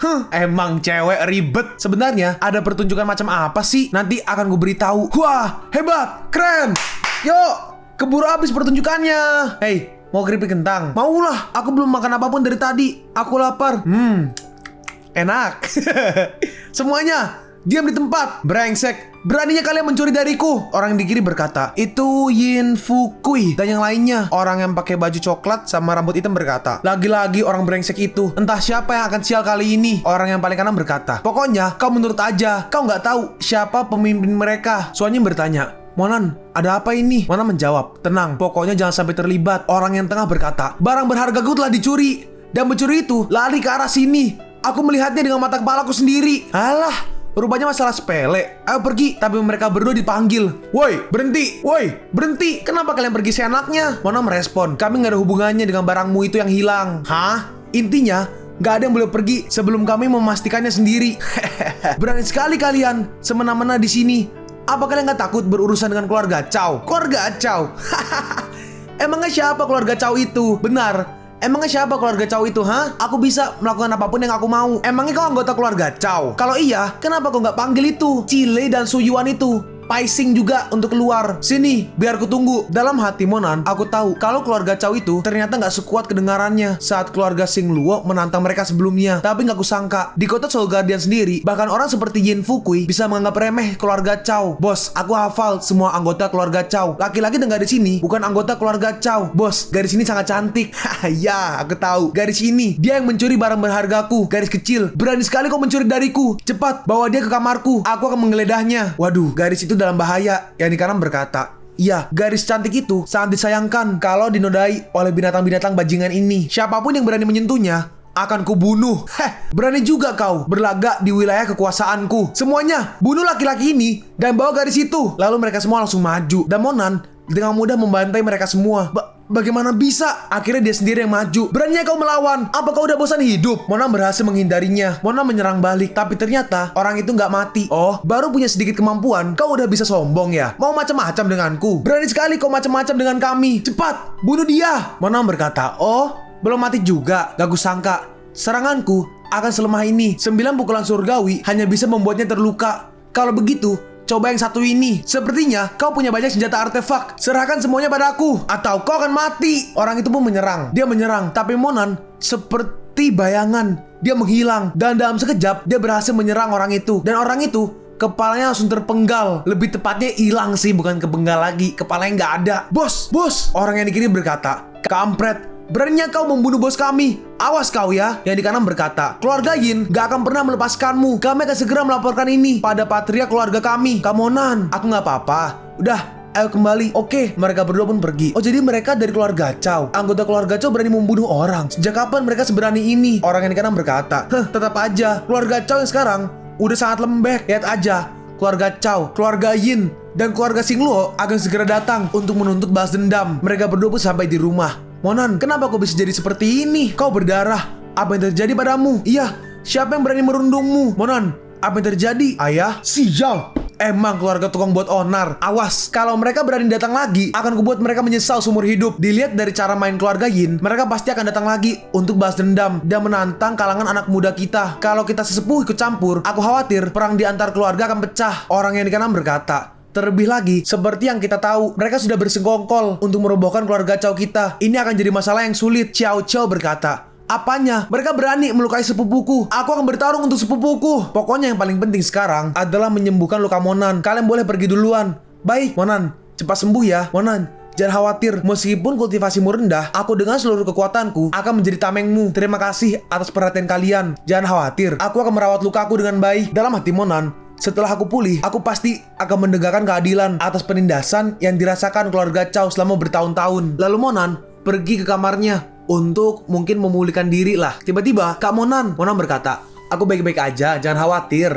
Syukurlah. Lalu Monan dipanggil oleh ayahnya. Nan-er, iya, ada apa? Huang Fu bilang, kau menjadi kepala instruktur pasukan khusus. Apa itu benar? Iya, Komandan Huang Fu langsung yang menunjukku. Chile, anakmu itu luar biasa. Aku bersusah payah untuk mencuri kepercayaannya. Dan dia baru setuju setelah aku mengangkat Xuan Yin jadi cucuku. Dalam hati Xuan Yin, pantas saja Komandan Huang Fu mengangkatku sebagai cucunya. Rupanya sejak awal Monan melindungiku secara diam-diam. Karena kau sudah bertemu dengan nonamu, berarti masa hidupmu sedang berjalan dengan sangat cepat. Apa yang kau akan lakukan untuk mengatasi itu? Apa kau udah menggunakan rumput itu? Rumput spiritual yang nonamu dapatkan dariku. Nonamu tuh musuhannya ya guys. Belum, aku masih harus menunggu 10 hari lagi sampai luka-lukaku pulih baru bisa menggunakannya. Chile berkata, itu terlalu lama. Sedangkan 1 harimu setara dengan 3 tahun. Mustahil kau bisa menunggu selama itu. Monan merespon, kalau begitu, ayah, apa kau memiliki bati Tian atau batu Ciuyang yang bisa kugunakan untuk memulihkan diri lebih cepat? Enggak, item yang kau sebutkan tadi adalah item langka, tapi aku punya stalagmit api. Item ini sama-sama memiliki atribut api seperti item yang kau sebutkan. Apa itu bisa bekerja? Iya, aku butuh 5 buah. Itu harusnya udah cukup. Bagus, aku akan mengumpulkannya untukmu sekarang. Lalu Chile memanggil beberapa orang. Orang yang di depan berkata, Chile, Ada perihal apa kau mengumpulkan semua orang sini secara mendadak? Chile menjawab, putraku terlibat pertarungan dengan keluarga Yin saat mencoba membela kehormatan keluarga Chow kita. Itu mengakibatkan lukanya semakin parah. Aku perlu meminta sedikit sumber daya keluarga kita untuk memulihkan lukanya. Sumber daya macam apa yang kau butuhkan? Katakan aja, aku butuh 10 buah stalagmit api. Lagi pula, kita punya persediaannya di gudang penyimpanan. Nggak mungkin. Kau tahu sendiri sesulit apa mendapatkan stalagmit yang asli. Terakhir kali aja kita susah payah di dalam alam ilusi untuk mendapatkan beberapa buah aja. Stalagmit api ini diperuntukkan untuk para murid dengan atribut api. Mana bisa kita memberikan item itu dalam jumlah yang besar sekaligus. Baiklah, kalau begitu aku minta 5 buah aja. Kalau kalian tetap menolak, kalian kuanggap ingin melihat anakku mati. Baiklah, kalau cuma 5 buah aja. Nah, itu trik guys. Contoh ya, mau pergi pulang jam 10. Ma, boleh nggak pulang jam 12? Hoi, malam banget. Oke deh, jam 10 mah gimana? Nggak terlalu malam kan? Oh, jam 10, ya udah. Nah, itu trik guys. Lalu ayahnya Monan memberikan Monan 5 stalagmit api. Chile berkata, nih, ini adalah 5 stalagmit api. Karena ini berguna untukmu, kau harus menggunakannya dengan baik. Oh iya, ayah, Jingse di mana? Chile menjawab, dia tadi minum anggur dan akhirnya dia balik ke kamar untuk tidur. Oh iya, BTW, keluarga Chow Cao Lingtian, keluarga Wang, keluarga Xingluo, dan juga keluarga Yin, semuanya datang untuk menantang kita. Ingat, jangan memunculkan diri. Kalau tidak, kau akan ditarget mereka. Ya udah, aku kembali dulu. Kau bisa memulai pengobatanmu. Tampaknya, karena aku sedang terluka, ayahku agak sedikit meremehkanku. Dan saat aku sembuh, aku akan memberi ayah sebuah kejutan. Lalu Monan mulai pengobatannya. Hancurkan! Lalu kita lihat naga di dalam tubuh Monan yang kerjanya AFK dan cuma nyerap energi, nggak ada gunanya. Naganya 600 chapter tour. Tampaknya hanya dengan mengumpulkan semua keenam bagian dan membuat naganya reinkarnasi, baru naga ini bisa dibangkitkan. Tapi untuk sekarang gak usah khawatir tentang naganya. Sekarang pelet emas ini akhirnya akan menjadi berguna. Lalu Monan memakannya. Dalam hati Monan, sekarang tubuhku mulai menyemburkan hawa yang sangat dingin dan juga sangat panas. Kita sekarang melihat Yin dan Yang dan juga naganya muncul. Dan akhirnya Monan berhasil menembus alam Yin dan Yang. Akhirnya aku mencapai alam Yin dan Yang. Dan aku sudah menggunakan semua Qi dari Qi Sheng, bunga kemarin, di dalam laut kesadaranku. Dan sekarang aku bisa mengambil semua adegan dalam jarak 3000 meter radius. Kita sekarang berpindah ke arena. Chile, hari ini adalah awal mula dari kejatuhan keluarga Chowmu. Setelah keluarga Chow terkalahkan hari ini, coba aku pikir, apa yang akan kulakukan? Chile, kau telah menyinggung banyak sekali orang. Aku akan melihat bagaimana kau akan mati. Orang yang di kiri berkata, kali ini aku takut mereka nggak akan menyerah. Chile berkata, walaupun mereka nggak menyerah, kita juga nggak akan menyerah. Kalau mereka emang mau bertarung, sini, ayo kita bertarung. Hei, jangan impulsif. Masalahnya nggak sesimpel itu. Alasan kenapa mereka merajalela karena kota Tianhe dan juga kota Daan mensupport mereka semua. Jangan lupa, mereka ingin mengkonsumsi kekuatan kita. Alam ilusi akan segera dibuka. Sekalinya kita melemah, mereka akan dapat keuntungan. Sial, kalau kita nggak perlu menyimpan kekuatan untuk alam ilusi saat terbuka, kita bisa menghajar mereka sampai habis. Seseorang berkata, kalau begitu, biarkan para generasi muda yang maju. Ini saatnya untuk mereka berdedikasi kepada keluarga kita. Wang Qiang berkata, Chile, aku dengar kalau anakmu di sini. Mana? Kenapa nggak ada? Cepat, panggil dia keluar. Dia berani membunuh cucuku. Masalah ini harus diselesaikan sekarang. Kau ingin menyelesaikan masalahnya? Oke, sini, datang denganku. Kalau kau ingin membalas dendam cucumu, sana, lahirkan suatu anak dan suruh dia datang melawan anakku. Kau cari mati. Kakak Wang, sabar. Hari ini diperuntukkan untuk generasi muda. Biarkan mereka yang menyelesaikannya. Kita hanya akan menonton dari sini. Betul. Hari ini kita udah mengundang Master Tao Shu untuk datang hari ini. Jadi dia bisa melihat keterampilan dari generasi muda dan memberi mereka beberapa poin. Udah, biarkan para generasi muda maju. Aku di sini hanya untuk menonton dan bersenang-senang. Jangan hiraukan aku. Master Tao Shu ini gak terkenal sampai setengah tahun yang lalu. Dia tiba-tiba mendapat sebuah legasi sebagai patriark Gunung Shu. Bisa dibilang dalam setengah tahun di Abyss of Changwu, dia udah sangat berkembang. Mana Jalang yang kemarin melukaiku? Sini keluar. Pecundang. Hei, Jalang, kali ini aku gak akan lengah seperti sebelumnya. Pakai trik. Ini cuma perisai biasa. Oh, kau pikir cuma ini yang aku punya? Lalu tiba-tiba muncul perisai kedua. Hah? Itu adalah perisai layer kedua. Dalam hati orang ini, biar ku lihat bagaimana kau bisa menghancurkan senjata sihir yang kudapatkan dari Master Tao Shu. Maju kau, pengecut. Cao Cao sedang bertarung dengan seseorang. Master Tao Shu, senjata sihir mutiaramu ini emang luar biasa. Hahaha. Sayangnya cuma ada satu, kalau aja kita masih punya senjata sihir serupa, maka nggak ada yang bisa menghentikan kita saat masuk ke dalam alam ilusi. Ya, mau bagaimanapun, aku adalah seorang pembisnis. Senjata sihir ini masih belum seberapa. Aku bahkan pernah menjual sebuah bulungan Tibet. Itu baru harta yang tiada tanding. Lalu orang dengan mutiara ajaib itu mulai menyerang. Xiao Zhou mencoba menahan serangannya, tapi dia gagal. Akhirnya dia terpental dan akhirnya pun pingsan. Xiao Zhou, sadarlah.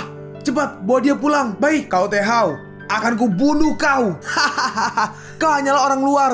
Sama halnya seperti Mo gila itu. Kau sendiri tahu, kau adalah anjing pungut dengan nama keluarga yang berbeda. Kau pikir kau bisa merasa terhormat dengan diadopsi oleh mereka? Hah? Tutup mulut kotormu itu. Aku akan membunuhmu hari ini juga. Aku penasaran, apa mereka mau membalaskan dendam anjing liar sepertimu? Jangan sombong kau. Ramuan macam apa yang kau gunakan?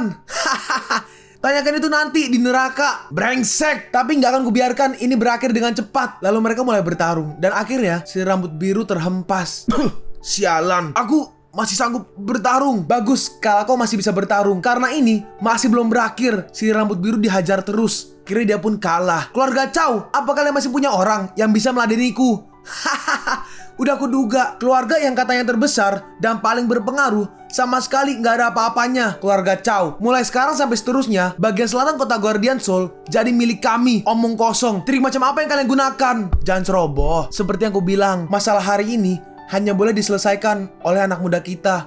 Aku mengerti, teman-teman Taois keluarga Cao. Lama gak bertemu. Seperti yang kukatakan pada kalian sebelumnya, aku ingin menggunakan tempat di sekitar danau di sebelah utara gerbang kota untuk berinvestasi. Tentu, aku tidak akan memanfaatkan ketidakberdayaan kalian saat ini. Jadi aku akan beli lahan kalian dengan sebuah pedang sihir. Tentu saja, itu sudah mencakup lahan beserta apapun yang ada di atasnya. Terima kasih. Bajingan! Jangankan lahan, aku gak akan sudi menjual satu buah apel yang jatuh di lahanku padamu hanya dengan sebilah pedang sihir rongsokanmu itu. Jangan main-main denganku. Masuk akal juga. Oi, dengan begitu banyak orang di sini yang menjadi saksi atas ucapanmu, bisa-bisanya kau mencoba menariknya kembali. Dasar keluarga Cao kalian udah bersedia untuk menjualnya pada kami sebagai taruhan, tapi kau tiba-tiba lupa ingatan. Pokoknya kalian harus menjualnya pada kami hari ini juga. Mau nggak mau terserah. Jangan sampai kalian membuat kecewa Master Tao Shu. Gimana? Tiba-tiba Master Tao Shu, emangnya kenapa? Kami harus sebegitunya menuruti kemauannya. Lalu tiba-tiba Mona muncul entah dari mana, dan sekarang rambut Monan balik merah. Monan? Itu Monan? Iya, itu Monan sepupuku. Kau? Oh, sepertinya Master Tao Shu masih mengingatku. Itu benar kau, Monan. Bagaimana bisa kau ada di sini? Dalam hati orang ini, Master Tao Shu dan anak muda itu udah saling mengenal. Dalam hati Chile, ada apa ini? Dilihat dari tingkah Master Tao Shu, dia seperti takut pada Monan. Mo Chenren, bagaimana kabarmu? Berdebah. Kau rupanya, kau datang tepat waktu. Jangan kira hanya karena menguasai teknik auman singa, kau udah hebat.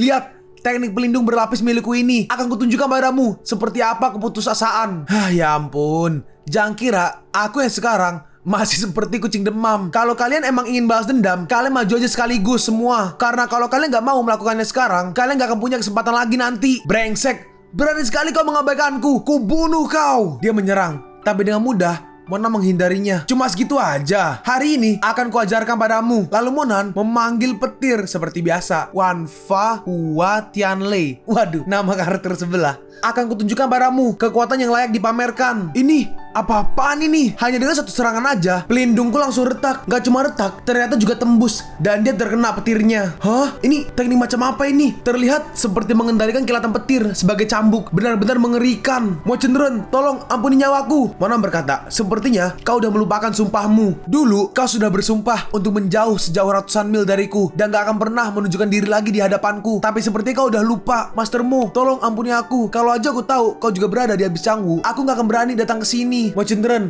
kali ini aku telah menemukan patung dewa lainnya. Pada patung itu terdapat mantra yang tertuliskan dengan huruf emas. Aku akan mengirimkan informasi seputar itu padamu. Jadi tolong ampuni aku. Seseorang berkata, Master Tao Shu, apa yang kau lakukan? Hei, dasar sontoloyo, tutup mulutmu dan mohon ampunlah pada Master Mo Chenren. Siapa tahu dia akan mengampuni nyawa kalian. Kau, dasar sekumpulan pecundang. Petir kecil aja udah membuat kalian gemetar. Keluarga Wang kami gak akan pernah sudi memohon ampun pada siapapun. Kenapa kita gak bekerja sama aja untuk meratakan keluarga Cao hari ini juga? Orang yang di kiri berkata, seperti yang diharapkan dari keluarga Wang. Kalau begitu, keluarga Xingluo kami juga nggak akan mau ketinggalan. 30 tahun di kota timur dan 30 tahun di kota barat. Sekarang, tiba saatnya bagi kota Guardian Soul untuk berganti penguasa. Terserah, aku juga tidak nafsu untuk menerima permohonan maaf kalian. Dengan cambuk petir itu, Mona mulai menyerang mereka. Tolong! Wang Qiang berkata, cepat hentikan dia. Mantra pelindung, gunakan mantra pelindung untuk menahan serangannya. Astaga naga, apakah dia benar-benar sepupu kita? Seorang lagi menambahkan, sejak kapan dia jadi sekuat ini? Yang benar aja, dia mengendalikan petir surgawi sebagai cambuk di tangannya. Lalu datang 7 orang. Lihat, itu adalah ketujuh putra Xingluo. Iya benar. Syukurlah, kita selamat. Dengan membunuhnya, kekuatan kita ketujuh putra Xingluo akan naik ke tingkat yang lebih tinggi. Keluarlah. Lalu tiba-tiba keluar beberapa hewan. Ada macan, harimau, serigala ya kayaknya ya. Orang yang di kiri berkata, "Hei, Monan itu hanya bisa bergantung pada petir Dharma Surgawi. Tapi roh binatang buas ketujuh pria Xingluo bisa menyerang langsung ke alam kesadaran lawan." Yang di kanan menambahkan, emang seperti inilah ketujuh putra Xingluo. Mereka selalu bisa menemukan kelemahan lawan untuk memaksimalkan kekuatan mereka. Anak itu hanya tinggal menunggu kematiannya aja. Bisa-bisanya kalian menggunakan kekuatan roh untuk melawanku. Mereka semua langsung menyerang Monan. Monan, jangan khawatir. Aku baik-baik aja. Monan berhasil menahan ketiga serangan hewan-hewan itu. Hancurlah! Dengan satu serangannya, Monan dengan mudah membunuh ketiga roh hewan itu. Semuanya dipotong-potong oleh Monan. Gak ketinggalan, mereka juga menyerang ketujuh putra Xingluo itu. Bagaimana? Apa kalian masih bisa sombong sekarang? Sepertinya kalian udah lama hidup terisolasi dari kehidupan luar. Sampai-sampai lupa betapa tingginya langit. Pelindung! Bunuh dia! Cepat! Bunuh dia! Dia membunuh ketujuh putra Xingluo kita. Balaskan dendam mereka. Sekte Xingluo kalian dan sekumpulan sampah yang kalian sebut 7 putra Xingluo ini sama aja. Sama-sama terlalu merasa paling hebat. Bocah sialan. Hari ini juga aku akan membalaskan dendam cucuku dengan merenggut nyawamu. Maju aja sini dan temui ajalmu. Wang Qiang menyerang. Monan juga menyerang menggunakan petirnya. Tapi Wang Qiang berhasil menangkisnya mungkin ya. Rupanya petir surgawimu hanya sebatas ini aja. Lalu Wang Qiang menyiapkan serangan dari mulutnya. Dan dari mulutnya keluar banyak sekali bola-bola api. Bola-bola api itu menyerang ke arah Monan. Monan berhasil menghindari beberapa. Monan, sepupumu, apa kau baik-baik aja? Celaka, apinya mengarah ke sini. Itu bukan api biasa. Seluruh murid keluarga Cao segera menghindar. Loh, Suanyin, apa yang kau lakukan? Kembali! Suanyin maju dan Suanyin menggunakan skill Frozen Moon untuk menghalangi api-api itu. Jalang, kau mengacaukan hariku. Kau harus mati. Serangan pedangnya hampir tipis, hampir mengenai Suanyin. Tiba-tiba, jangan sampai kau berani menyentuhnya. Lalu Monan langsung menyerang Wang Qiang. Transformasi Yin dan Yang. Apa? Dan akhirnya Wang Qiang pun langsung tewas dibunuh oleh Monan. Bahkan Wang Qiang mati mengenaskan seperti ini. Kita harus melapor ketua dan mengatur rencana. Hei, jangan coba-coba untuk lari. Lalu Monan mengejar orang itu. Ayah, tolong jaga Suanyin. Aku akan segera kembali. Oke, serahkan padaku. Kejar aja dia. Jangan biarkan berdebah itu lari. Orang itu kabur ke tempat yang sepi. Dan akhirnya Monan dan orang itu saling berdiri di patung-patung besar itu. Monan, dasar bocah gak tahu diri. Jangan sok merajalela. Setidaknya aku gak cuma modal omong kosong. Sekarang apa yang mau kau lakukan? Orang-orang akhirnya mulai berkerumun. Ciling, lihat, bukankah yang di atas itu adalah Monan? Iya, itu Monan. Itu apa itu di tangannya? Ya ampun, ini adalah abis canggu. Tapi Mo Ceneren masih aja gegabah dalam bertindak. Ciling berkata, ini gawat, apa yang harus kita lakukan untuk membantunya? Orang yang di kiri berkata, kita mau bantu bagaimana? Lebih baik kita urus diri sendiri sekarang. Kalau dia emang cukup kuat, baru mungkin kita bisa membantu sedikit. Orang itu melanjutkan, ayo, ini bukan cuma masalah kesetiaan. Kalau kita ingin dia menang, lebih baik kita menyingkir dan gak menjadi beban baginya. Kalau kita asa maju dan terbunuh, bukankah kita hanya akan mati sia-sia? Baiklah, mereka berdua pun pergi. Monan, kau udah membunuh begitu banyak kerabat kami hari ini. Jadi kenapa nggak anggap masalah ini selesai aja? Dan mulai hari ini, keluarga Xingluo dan keluarga Cao gak akan melewati batas lagi. Gimana? Apa kau pikir bisa semudah itu? Kota Soul Guardian hanya bisa ditata oleh keluarga Cao. Siapapun yang gak menerimanya harus mati. Kau satu-satunya generasi muda dari keluarga Cao yang masih sanggup bertahan. Dan kau masih bisa sepercaya diri itu. Pak tua Xingluo itu mulai memunculkan sebuah barrier air. Monan menyerang, tapi barrier itu berhasil menahannya. Monan berkata, tekniknya sangat aneh. Dia membuat petir surgawi dan pecut petirku tertahan. Orang yang di kiri berkata, itu adalah teknik khas keluarga Xingluo, teknik malam berbintang. Dan di kanan berkata, bukan, yang ini adalah teknik di atasnya, langit berbintang, teknik yang sangat kuat. Dalam hati Monan, pecut petirku, debu ini memiliki efek korosi. Saat seekor monster dari alam ilusi keluar, debu ini bahkan bisa menjebaknya dan membuatnya gak berkutik. Kau gak akan bisa lepas darinya. Lalu dia mengeluarkan sesuatu seperti tali berwarna ungu. Konon katanya, teknik ini diciptakan oleh seorang penyihir dari suku Xuan Yuan. Mekanisme teknik ini mirip seperti jari laba-laba yang menjerat mangsanya sampai mati. Seandainya kau bisa memilih ke surga, maka akan kuantarkan kau. Tapi dosa-dosamu membuatmu layak di neraka. Hei, lepaskan putraku! Gak, tak akan kubiarkan kau mengganggu. Sialan, emangnya kenapa kalau kau bisa mengendalikan petir surgawi? Teknikmu itu sangat lembek di hadapan teknik langit berbintangku. Oh, gitu. Lalu tiba-tiba keluar banyak cahaya dari dalam sana. Hah? Bagaimana bisa? Kurung dia!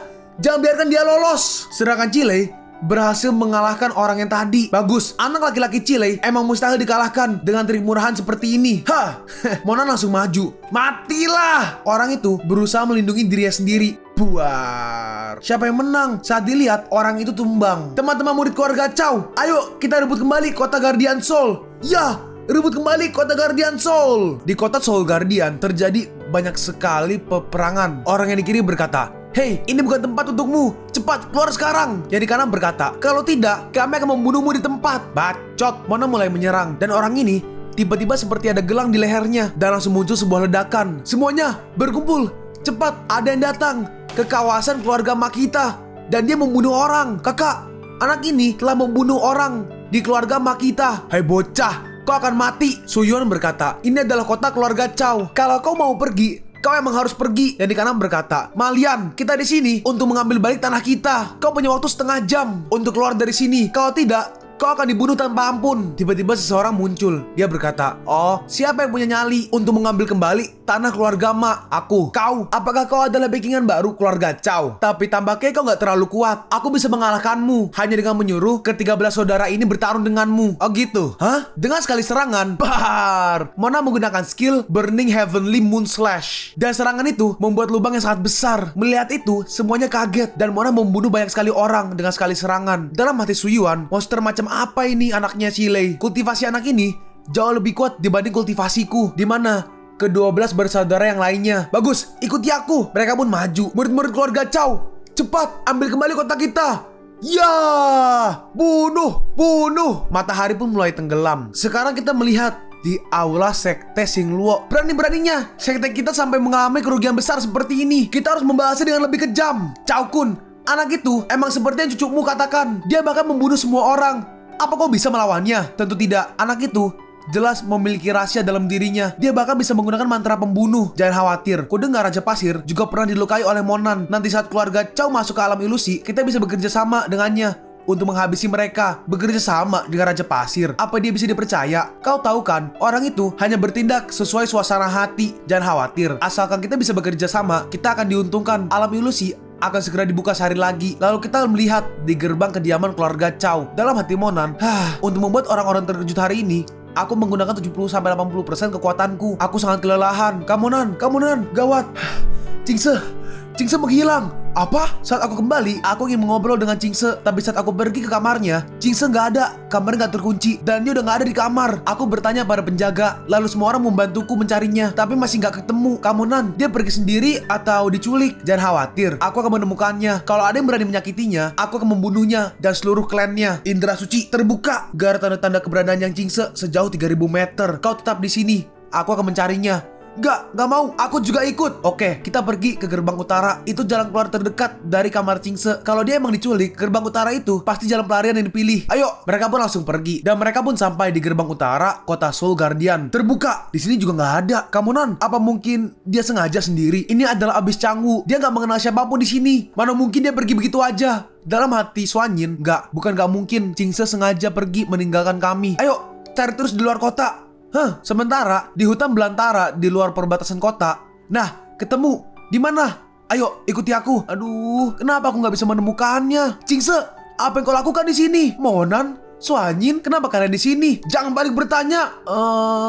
Udah aku bilang, tetap tinggal di rumah keluarga Chow. Apa yang kau lakukan di tempat seperti ini sendirian? Suanyin berkata, bodoh, jangan malah membentaknya. Sini, biar aku yang urus. Cingse, ayo, kita mengobrol di sebelah sana. Udah, biarkan aja dia sendirian. Biar digigit hantu. Dalam hati Monan, kenapa bisa begini? Cingse, apa yang di akun sosmedmu itu benar? Katanya, ulang tahunmu tanggal 20 November. Itu benar. Kalau begitu, aku lebih tua 4 bulan darimu. Jadi otomatis, aku adalah kakakmu. Monan adalah laki-laki yang baik. Kudengar kau sampai rela mengitari gurun bersamanya. Aku juga udah tahu bagaimana kau memperlakukannya. Kurasa aku mengerti perasaanmu padanya. Bukan begitu. Aku nggak punya perasaan apapun padanya. Jangan salah paham. Cingse, dengarkan aku. Ayahku menikah dengan 3 wanita. Itu pun hubungannya dengan wanita lain di luar nikah masih belum jelas. Saat aku berada di bawah lembah es pegunungan Himalaya, aku berkata begini kepada diriku sendiri. Asalkan Kak Monan suka, maka aku nggak akan keberatan. Apalagi kali ini aku pikir aku akan menikah dengan anak panglima perang Chile tanpa pernah membayangkan kalau ternyata Kak Monan lah anaknya. Aku pikir aku gak pernah bisa melihatnya lagi. Lalu aku berpikir kalau ada wanita lain yang akan menemaninya, aku harap wanita itu adalah kamu. Apa maksudmu? Aku dan Monan aku gak bermaksud apa-apa. Pokoknya aku tahu kau memperlakukan Monan dengan baik. Itulah yang terpenting. Jadi kalau dia berani membuatmu bersedih, katakan aja padaku. Aku akan membantumu membulinya habis-habisan. Soal dia membentakmu tadi, harap dimaklumi. Dia sangat mengkhawatirkanmu. Ngomong-ngomong, Cingse, apa yang kau lakukan di sini? Di tempat ini sendirian? Apa kau mencari sesuatu? Iya, aku sedang mencari lonceng kecil pemberian Monan yang hilang. Oh? Lalu akhirnya mereka berdua pun kembali. Dalam hati Monan, sejak kapan mereka jadi seakrab ini? Suanyim berkata, Kak Monan, jangan salah paham terhadap Cingse. Dia datang kemari untuk mencari lonceng kecil pemberianmu. Lain kali, kalau kehilangan sesuatu, bilang dulu. Jangan langsung mencarinya sendiri, lalu Monan mencarinya. Nah, ketemu, dan Monan langsung mengambilnya. Nah, ini, mereka pun kembali ke gerbang kediaman keluarga Chow. Seseorang berkata, Tuan Muda Monan, akhirnya kau kembali juga. Panglima Perang memintamu pergi ke aula. Oke, aku akan ke sana. Kalian berdua langsung ke kamar aja. Aku akan ke aula dulu, oke? Dasar orang sibuk. Monan pun pergi ke aula keluarga Chow. Dalam hati Monan, kenapa ada mereka di sini? Bukankah dua orang ini yang mengikuti Wang Yingxie sebelumnya? Sekarang, setelah hampir semua anggota keluarga Wang tewas, kenapa mereka berdua bisa santai minum teh di sini? Nan-er, akhirnya kau kembali. Monan, kau datang tepat waktu. Dua tamu kita ini datang membawakan kejutan. Oh iya? Kejutan macam apa? Wang Ling yang wanita, dia berkata. Pada dasarnya, keluarga Chow memiliki hubungan kerjasama dengan keluarga Wang. Mereka berencana menciptakan 12 senjata sihir. Dan saat keluarga Wang runtuh setelah melawanmu, keluarga Chow meraup seluruh warisan keluarga Wang. Keluarga Chow tuh keluarga Chow Lingtian ya, bukan Chow Monan. Kedatangan kami adalah untuk memberikan informasi ini. Kami kemari tanpa sepengetahuan mereka. Dalam hati Monan, jadi tujuan utama klien-klien dimasuk ke alam ilusi adalah untuk menempa senjata sihir. Dia mengingat perkataan Tao Shu. Dia berkata, Mo Cenderen, kali ini aku menemukan patung lainnya dan terdapat mantra emas di dalamnya. Tolong ampuni aku. Kali ini aja, aku akan memberikanmu informasi soal patung itu. Tao Shu bilang dia menemukan mantra emas. Mungkinkah itu ada di dalam ilusi? Sepertinya aku juga perlu masuk ke dalam alam ilusi untuk mencari tahu apa yang sebenarnya yang terjadi. Nan-er, apa kau punya hal yang ingin ditanyakan? Enggak, asal kalian tahu, kalau kalian masih sayang nyawa, jangan coba-coba mempermainkan keluarga Chow. Jangan sampai kalian berbuat secuil kesalahan pun. Iya. Kami bersumpah dengan jiwa raga kami untuk setia pada keluarga Chow. Baiklah, kalian boleh pergi sekarang. Baik, Tuan Panglima. Chile berkata, Nan-er, apa kau berencana ikut masuk ke dalam alam ilusi? Mana menjawab, iya, untuk menemukan obat untuk penyakit lamamu. Aku juga penasaran seperti apa di dalam sana. Alam ilusi akan dibuka besok, jadi berhati-hatilah. Setelah portalnya terbuka besok, dia hanya akan terbuka 6 bulan setelahnya. Kau harus memperhatikan waktu. Aku gak mau kau sampai terjebak di sana selama 10 tahun sama seperti kakekmu. Dalam hati Monan, kekuatan seperti apa yang bisa membuat kakek terjebak di dalam sana? Lalu keesokan harinya, portalnya mulai terbuka. Kita melihat portal masuk alam ilusi. Seseorang berkata, aku sudah menunggu momen ini selama 10 tahun. Akhirnya, alam ilusi terbuka lagi. Seorang lagi berkata, kali ini kita harus memanfaatkan waktu sebaik-baiknya dan memburu semua harta di dalam sana. Jangan sampai berpencar. Musuh kita bukan cuma mereka yang dari luar, tapi bahaya yang menanti kita di dalam juga sangat besar. Setelah masuk, langsung berkumpul di monumen batu ember atau langsung pergi ke stasiun persenjataan Skyfire. Ingat, jangan sampai terpisah atau kalian akan mati tanpa tahu sebabnya. Dalam hati Monan, kali ini ada 8.000 orang yang akan masuk ke dalam alam ilusi. Terlebih lagi, ada 3 orang di sini yang bisa memblokade teknik kesadaran suci. Chile berkata, alam ilusi telah terbuka, masuklah. Akhirnya, semua orang berbondong-bondong masuk. Soalnya berkata, Monan, tolong berhati-hatilah. Ya, Monan pun langsung bergegas masuk. Saat masuk, dia langsung nyemplung ke air. Oh, jadi seperti ini pemandangan di alam ilusi. Dulu, aku pernah dengar Laut Segitiga Bermuda juga bisa memindahkan kapal ke suatu tempat di dunia lain. Jadi ada juga yang semacam itu di gurun Cina. Lalu tiba-tiba ada yang sedang bertarung dan Mona melihat 2 orang. Oh, mereka sedang membawa harta. Kemungkinan kultivasi mereka ada di atas ranah Raja Manusia. Mona menunggu. Tapi saat menunggu, tiba-tiba muncul buaya. Buset. Tapi untungnya Monan berhasil menghindarinya. Buaya itu menyerang lagi, tapi Monan berhasil menangkap buayanya dan langsung dilempar. Ting. Tapi secara nggak sadar, Monan akhirnya terlihat oleh kedua orang itu. Nah, siapa kau? Jadi alam ilusi telah terbuka. 10 tahun telah berlalu. Saudaraku, apa kau melihat harta di tangan orang itu? Ayo, kita bunuh dia bersama-sama. Nanti hartanya kita bagi. Jangan dengarkan tua bangka itu. Kita semua orang Cina. Kita harus saling melindungi satu sama lain. Orang ini adalah orang asli tempat ini. Dia mempelajari beberapa seni bela diri untuk membunuh orang-orang kita. Nah, ayo kita bunuh dia bersama-sama. Lalu aku akan membagikan hartaku denganmu. Setelah itu, aku juga akan menemanimu ke Gua Naga untuk memburu harta lainnya, lalu kembali ke Cina bersama-sama dan hidup sejahtera. Jangan khawatir, aku berasal dari sekte ternama. Kau bisa mempercayaiku. Dalam hati Monan, dua orang tua ini sama liciknya. Terlebih lagi kakek yang menggunakan baju keluarga Tang. Dia sama sekali nggak bisa dipercaya. Monan pergi, dia berkata, aku nggak tertarik. Nah, berhenti di situ. Ada apa? Masih ada yang ingin kau katakan? Kau pasti ingin bersembunyi dan menunggu salah satu dari kami kalah dan memanfaatkan kesempatan itu untuk merebut harta ini, kan? Jangan harap hari ini pilihanmu cuma dua, bergabung denganku atau pergi dengan tangan buntung. Kau sebaiknya jangan macam-macam denganku. Hah? Nak, kau cari mati. Bar. Dalam hati Monan, dengan kekuatanku saat ini, aku masih sedikit ragu. Siapa tahu dia emang berasal dari keluarga seni bela diri kuno. Dalam hati orang ini, di usianya yang masih muda, dia udah memiliki kekuatan sebesar ini. Luar biasa. Kalau begitu, coba teknikku yang satu ini. Lalu orang itu membuat kaki buncin dan menyerang Monan sekaligus. Terlalu lamban. Telapak tangan surgawi. Monan berhasil mengetahui mana yang asli dan berhasil menyerang orang itu. Boleh juga. Teknik apa yang kau gunakan tadi? Dalam hati Monan, ini cimurni kayu, cimurni hijau kayu, dan cimurni itu mulai menggenggam kaki Monan. Bocah, jangan harap kau bisa pergi kemana-mana. Dasar pengecut yang suka menyeret orang lain ke dalam urusannya. Lebih baik lenyap dari dunia ini. Tapi dengan mudah Monan langsung lepas dari itu. Kekuatan spiritual Yin Yang, Wan Chun Cui. Ada apa ini? Tanahnya bergetar. Lalu tiba-tiba ada sebuah lubang. Siapa anak ini sebenarnya? Lalu kita melihat ada dua orang wanita. Wanita yang di kanan berkata, Tuan Putri, sepertinya pemuda itu sudah menarik perhatianmu. Belum pernah ada orang yang bisa membuat Anda memperhatikannya seserius ini. Aku masih melihatnya sebagai orang yang ragu-ragu. Aku udah jauh-jauh ke sini dari Kutub Utara. Aku pikir aku akan bertemu dengan pria berdarah dingin di sini. Ya ampun, sepertinya semua pria di seluruh dunia sama aja, semuanya lemah dan gak kompeten. Apakah Anda juga akan mengecapnya begitu? Dia bahkan lebih muda darimu, dan Andalah yang tanpa pikir panjang ingin berurusan dengan keluarga seni bela diri kuno. Bukankah Anda sendiri yang terlalu gegabah? Yang rambut coklat ini berarti mungkin bawahannya kali ya? Pokoknya tidak, dia terlalu lemah. Setidaknya kemampuannya hanya memenuhi separuh harapanku. Ayo pergi ke tempat lain aja. Oke. Lalu Monan turun ke dalam lubang itu. Udah aku bilang, jangan macam-macam denganku. Lalu Monan mengambil barang yang ada di sebelah tubuhnya. Ini sebuah batu topas penyimpanan. Ini barang bagus. Musuhannya dan Yang Qingse nggak punya cincin penyimpanan. Batu ini bagus untuk mereka. Dan batu aneh ini batu San Yuan. Dalam hati orang ini, aku harus pergi dari sini. Kekuatan anak ini terlalu besar. Batu San Yuan. Jadi ini item langka untuk menempa senjata sihir itu. Pantas saja di alam ilusi keluarga besar datang kemari untuk bisa menempa senjata sihir. Dengan batu San Yuan ini, aku mungkin bisa menempa senjataku sendiri. Tiba-tiba, tok tok tok.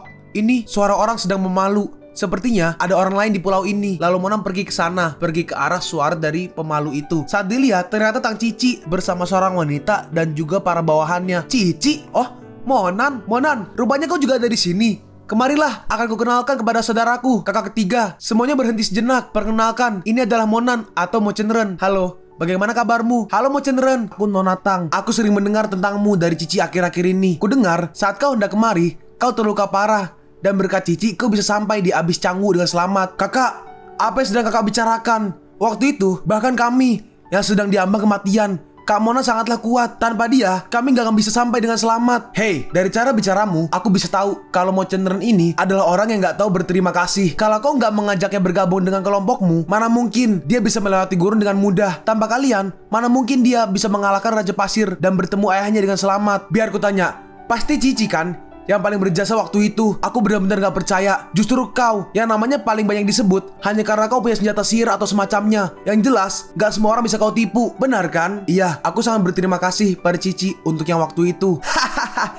Lihat, rupanya dia sadar apa yang harus dia lakukan. Cici emang begitu. Dia gak pernah meminta apapun sebagai imbalan. Aku gak punya senjata sihir yang begitu wah, tapi aku punya beberapa barang yang mungkin berguna. Ambillah ini sebagai ucapan terima kasihku. Ini semua untukku. Aku gak melakukan apapun, jadi aku gak pantas menerima apapun darimu. Justru akulah yang harusnya berterima kasih padamu. Tanpamu, aku gak akan bisa sampai ke sini dengan selamat. Nona Tang berkata, hahaha, Mo Chenren, kau baik sekali. Kalau kami gak menerimanya, sama aja kami gak bersyukur. Lagi pula, senjata-senjata sihir ini gak akan berguna kalau kau yang membawanya. Hahaha. Nyebelin cok, kesel gue.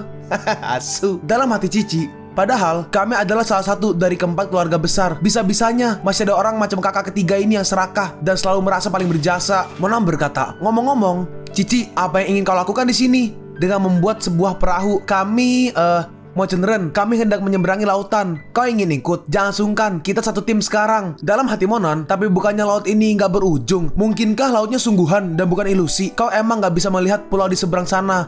Tapi laut ini bukan samudera, melainkan hanya sebuah selat. Dan keluarga Tang kami punya caranya sendiri untuk menyeberangi laut. Bahan untuk membuat kapal ini disiapkan dengan batu ember penyimpanan. Butuh waktu 3 jam bagi kami untuk membangunnya. Jadi kalian ingin menyeberangi selat untuk pergi kemana? Tentu saja kami akan pergi ke ujung. Mayoritas orang yang masuk ke sini pasti langsung pergi ke sana. Sudah 10 tahun alam ini ditutup. Entah berapa banyak batu ember penyimpanan yang ada di sana. Kalau kau bisa mendapatkan sebuah batu ember penyimpanan, perjalanan semelelahkan apapun akan sepadan. Ayolah, kita cuma perlu menyeberangi selat. Ikutlah dengan kami. Baiklah, aku gak akan menolak. Bagus, dengan adanya kau bersama kami, aku jadi gak takut akan bahaya. Dan perjalanan akan jadi lebih mudah. Nona Tang berkata, baiklah, saudara semuanya. Hari ini, Mo Chenren ada di atas kapal kita. Kita harus bekerja lebih keras. Jangan sampai kita membuatnya kecewa. Tapi tiba-tiba ada seperti sebuah ombak besar. Sebesar di Aceh nggak? Enggak.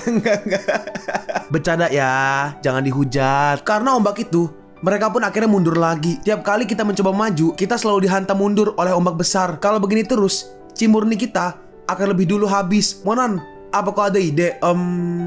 Oh, ya, ada. Lalu Monan membunuh satu burung. Tapi untuk apa itu? Lihat aja nanti. Nah, itu, supir kita datang. Ternyata ada sebuah hiu. Jangan harap kau bisa nongol dan pergi begitu aja. Menggunakan tali, jurus koboi. Monan berhasil menangkapnya menggunakan talinya. Nah, maju. Dan akhirnya kapal mereka ditarik. Monan, kau selalu punya jalan keluar. Yang di kiri berkata, Mo Chenren, kau emang hebat. Yang di kanan berkata, kau benar-benar luar biasa. Kau bahkan bisa mengendalikan seekor hiu semaumu. Ombak besar datang, semuanya hati-hati. Ciu, terbang kapalnya, Cok, menuju ombak besar dan melampauinya.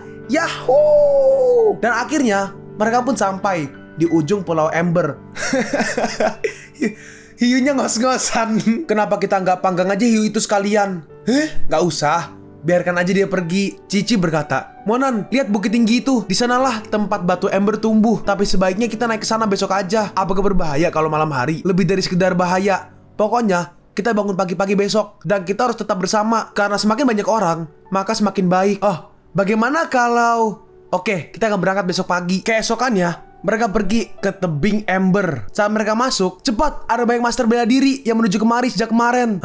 Ini... Mereka melihat banyak sekali mayat. Tiba-tiba seseorang berkata, keluarkan semua barang berharga kalian. Setengah boleh naik, sisanya pergi. Cici berkata, sial, itu orang-orang kota Tianhe. Mereka pasti udah mengambil alih jalan masuk ke gunung sejak tadi malam. Orang-orang kota Tianhe. Iya, kita nggak bisa macam-macam dengan orang-orang kota Tianhe. Kita serahkan aja beberapa barang berharga kita pada mereka. Monan berkata, tebing ember bukan milik mereka atau nenek moyang mereka. Buat apa menuruti kata-kata mereka? Ih, kau keras kepala sekali. Orang yang tengah berkata, kalian nggak mau menyerahkan apapun. Itu artinya kalian harus mati. Mo Chenren, kita... Seseorang berkata, lihat, apakah mereka mau bertarung dengan orang-orang dari kota Tianhe? Yang rambut ungu berkata, mana ada, apa kau nggak lihat mayat-mayat orang yang mati semenjak tadi malam? Nona Tang berkata, Monan, kalau kau mau mati, jangan bawa-bawa kami. Baiklah, inilah akibatnya. Kalau kalian nggak mau menyerahkan apapun pada kami. Orang itu mulai menyerang. Tapi serangannya berhasil ditahan Monan hanya dengan 2 jari. Kalian sama sekali nggak tahu apa yang sedang kalian perbuat. Ada yang menyerang Monan lagi, tapi Monan juga berhasil menahannya. Ini... apa-apaan ini? Ci yang kuat sekali. Orang itu berkata, tolong, ampuni aku. Terlambat. Monan menggunakan skill telapak pembunuh bentuk keempat. Melihat itu, orang-orang itu kaget. Dan Monan langsung menghajar mereka semua. Mati. Ampun, jangan bunuh kami. Maha Guru, terimalah barang-barang kami. Kalau kedepannya kalian ingin datang untuk balas dendam padaku, datang aja. Nama aku Monan. Sekarang enyah. Aku gak akan berani. Terima kasih sudah mengampuni nyawa kami, Mo Chenren. Orang-orang itu pun langsung kabur.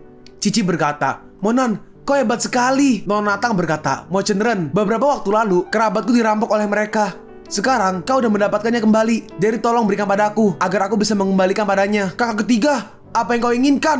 Udah, jangan ikut campur. Oh, Monan berkata, aku penasaran, kerabatmu yang mana yang menginginkan barangnya kembali? Aku mau melihat mukanya. Yih, lihat. Sepertinya gak ada yang mau mendapatkannya kembali. Kau, kakak ketiga, cukup. Mo Chenren sudah menyelamatkan kita. Kalau gak ada dia, mungkin kita udah mati. Minggir, kau masih terlalu muda untuk menyelaku. Cuma aku yang boleh bicara. Mo Chenren, sebaiknya kita bicarakan ini sampai beres. Monan merespon, Apalagi yang ingin kau bicarakan? Nona Tang berkata, Mo Ceneren, kau harus tahu caranya balas budi. Keluarga Tang kami sudah banyak membantumu di perjalanan. Benar kan? Buset. Tanpa bantuan keluarga Tang, apa kau bisa menjadi profesor di akademi? Apa kau bisa mengalahkan keluarga Chow? Apa kau udah berterima kasih dengan seharusnya atas semua kebaikan yang kami berikan padamu? Cici berkata, kakak ketiga, semuanya nggak seperti yang kau dengar. Kakek sendiri yang memintanya menjadi profesor, dan berkat Monan juga lah keluarga kita bisa dimaafkan. Jadi tolong, jangan berkata seperti itu padanya. Cici, diam kau. Dasar serigala mata putih. Aku hanya mencoba menagih apa yang seharusnya keluarga Tang kita layak terima. Si bawahan berkata, itu benar. Kakak, hentikan.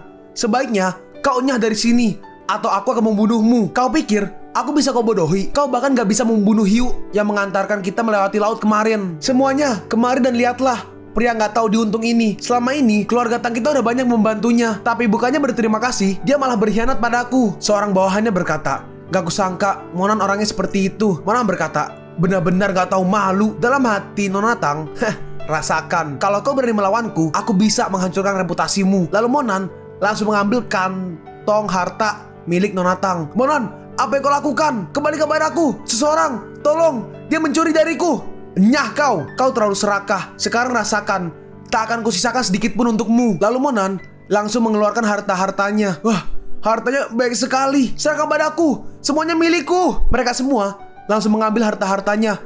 Enggak, hentikan, jangan ambil. Monan, kau binatang. Monan berkata, Cici, kita berpisah di sini aja sampai ketemu. Tunggu, Monan. Monan pun langsung pergi. Lalu Monan melihat sebuah tanaman. Ini siapa yang menjatuhkan tanaman obat spiritual berharga di sini? Lalu Monan mengambilnya. Saat dia lihat ke depan, dia melihat seorang mayat. Bukankah ini seragam murid dari Asosiasi Tan? Mungkinkah orang-orang dari Asosiasi Tan mengalami penyergapan di sana? Ternyata ada sedang perang besar-besaran, dan kita lihat ada Ciling di sana. Raja Pasir berkata, Putri Asosiasi Tan, menyerah aja. Orang di belakangnya berkata, Ciling, mari pergi dari sini. Kalau kita nggak pergi, nggak akan ada dari kita yang akan selamat. Enggak, aku nggak bisa meninggalkan mereka di sini. Kita harus pergi bersama-sama. Seorang bandit berkata, Tuan Putri, menyerah aja. Maka kami akan sedikit lembut terhadapmu. Gak tahu malu. Tiba-tiba, Syawang, matilah.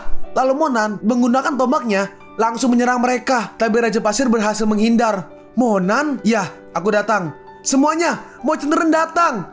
Oh, kau rupanya. Aku gak mau membunuhmu sebelumnya. Rupanya, kau masih belum belajar. Semuanya, serang. Mereka semua langsung menyerang ke arah Monan. Tapi dengan mudah, Monan langsung menumbangkan mereka semua. Ciling, ayo lari. Tapi Ciling melepaskan tangannya. Enggak, kau pergi aja sendiri. Aku ingin membunuh musuh bersama Monan. Rekan-rekanku sekalian, ayo kita bunuh para berdebah itu.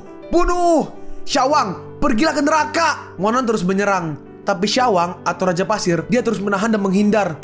Dan akhirnya Monan berhasil menyerangnya. Dia pun sampai terhempas jauh. Sialan, sejak kapan bocah ini jadi sekuat ini? Monan, tunggu aja. Aku gak akan pernah melepaskanmu. Istana Pasir, muncul. Lalu Monan menggunakan tombaknya. Dia melemparnya ke arah Raja Pasir. Gak, dan tombaknya berhasil menembus badannya. Dan akhirnya dia pun mati. Kaulah yang gak akan lepas dari ajalmu hari ini. Syawang udah mati. Orang ini sangat mengerikan. Lari, kita laporkan dia pada Ratu, biar beliau yang menanganinya. Monan, terima kasih. Bantuanmu datang tepat waktu. Aku berterima kasih atas nama Asosiasi Tan. Monan merespon, gak usah berterima kasih. Aku kebetulan punya dendam juga pada Syawang. Begitu rupanya. Monan, kau mau kemana setelah ini? Monan menjawab, aku mau pergi ke kota persenjataan. Ciling berkata, kota persenjataan? Kalau kau ingin menempa senjata, kau harus menunggu 81 hari sampai meja tempatnya panas. Hah? 81 hari? Yap, kami setelah ini akan pergi ke Pulau Yawang untuk berbisnis. Kalau kau mau, kau bisa ikut dengan kami. Bagaimana? Dalam hati Monan, Pulau Yawang. Aku juga datang ke sini untuk mencari obat untuk ayahku di pulau itu. Monan merespon, baiklah, ayo kita pergi ke pulau itu bersama-sama. Asyik, Monan, kau baik sekali. Dan akhirnya pun tamat. Weh, 631 chapter dalam 3 minggu. Gila lu, komik 600 chapter lebih gak ada sebulan. Abis ya guys, sampai di sini aja. Abis ini, gua bakal ngelanjutin Bocah No Lab atau Forced to Become the Villain Son-in-Law. Itu kan Indonya tadi cuma 94 chapter ya kalau nggak salah ya. Gua Mimin nge-hire translator buat ngelanjutin komiknya. Dan sekarang komiknya udah di chapter 180 ya, atau 190 gitu. Ya lumayan lah, udah hampir 100 chapter. Paling 100 chapter paling berapa? Seminggu nggak ada kali. Sehari 3 video bos. Tapi ya segitu dulu. Sekian untuk cerita Eye of the Dragon Omega Body kali ini. Gue Sabik pamit undur diri. See you on the next video. Chai Chen. Kalian pun sampai di penghujung video ini. Kalian mau tahu lanjutan chapter ini? Atau manhwa menarik lainnya? Makanya, jangan lupa subscribe biar kalian gak ketinggalan kalau gue upload video baru. Jangan lupa like, komen, dan share ke teman-teman kalian supaya channel ini bisa lebih berkembang ke depannya. Segitu dulu dari video cerita manhwa. Gua Sabik undur diri. See you on the next video. Chai Chen!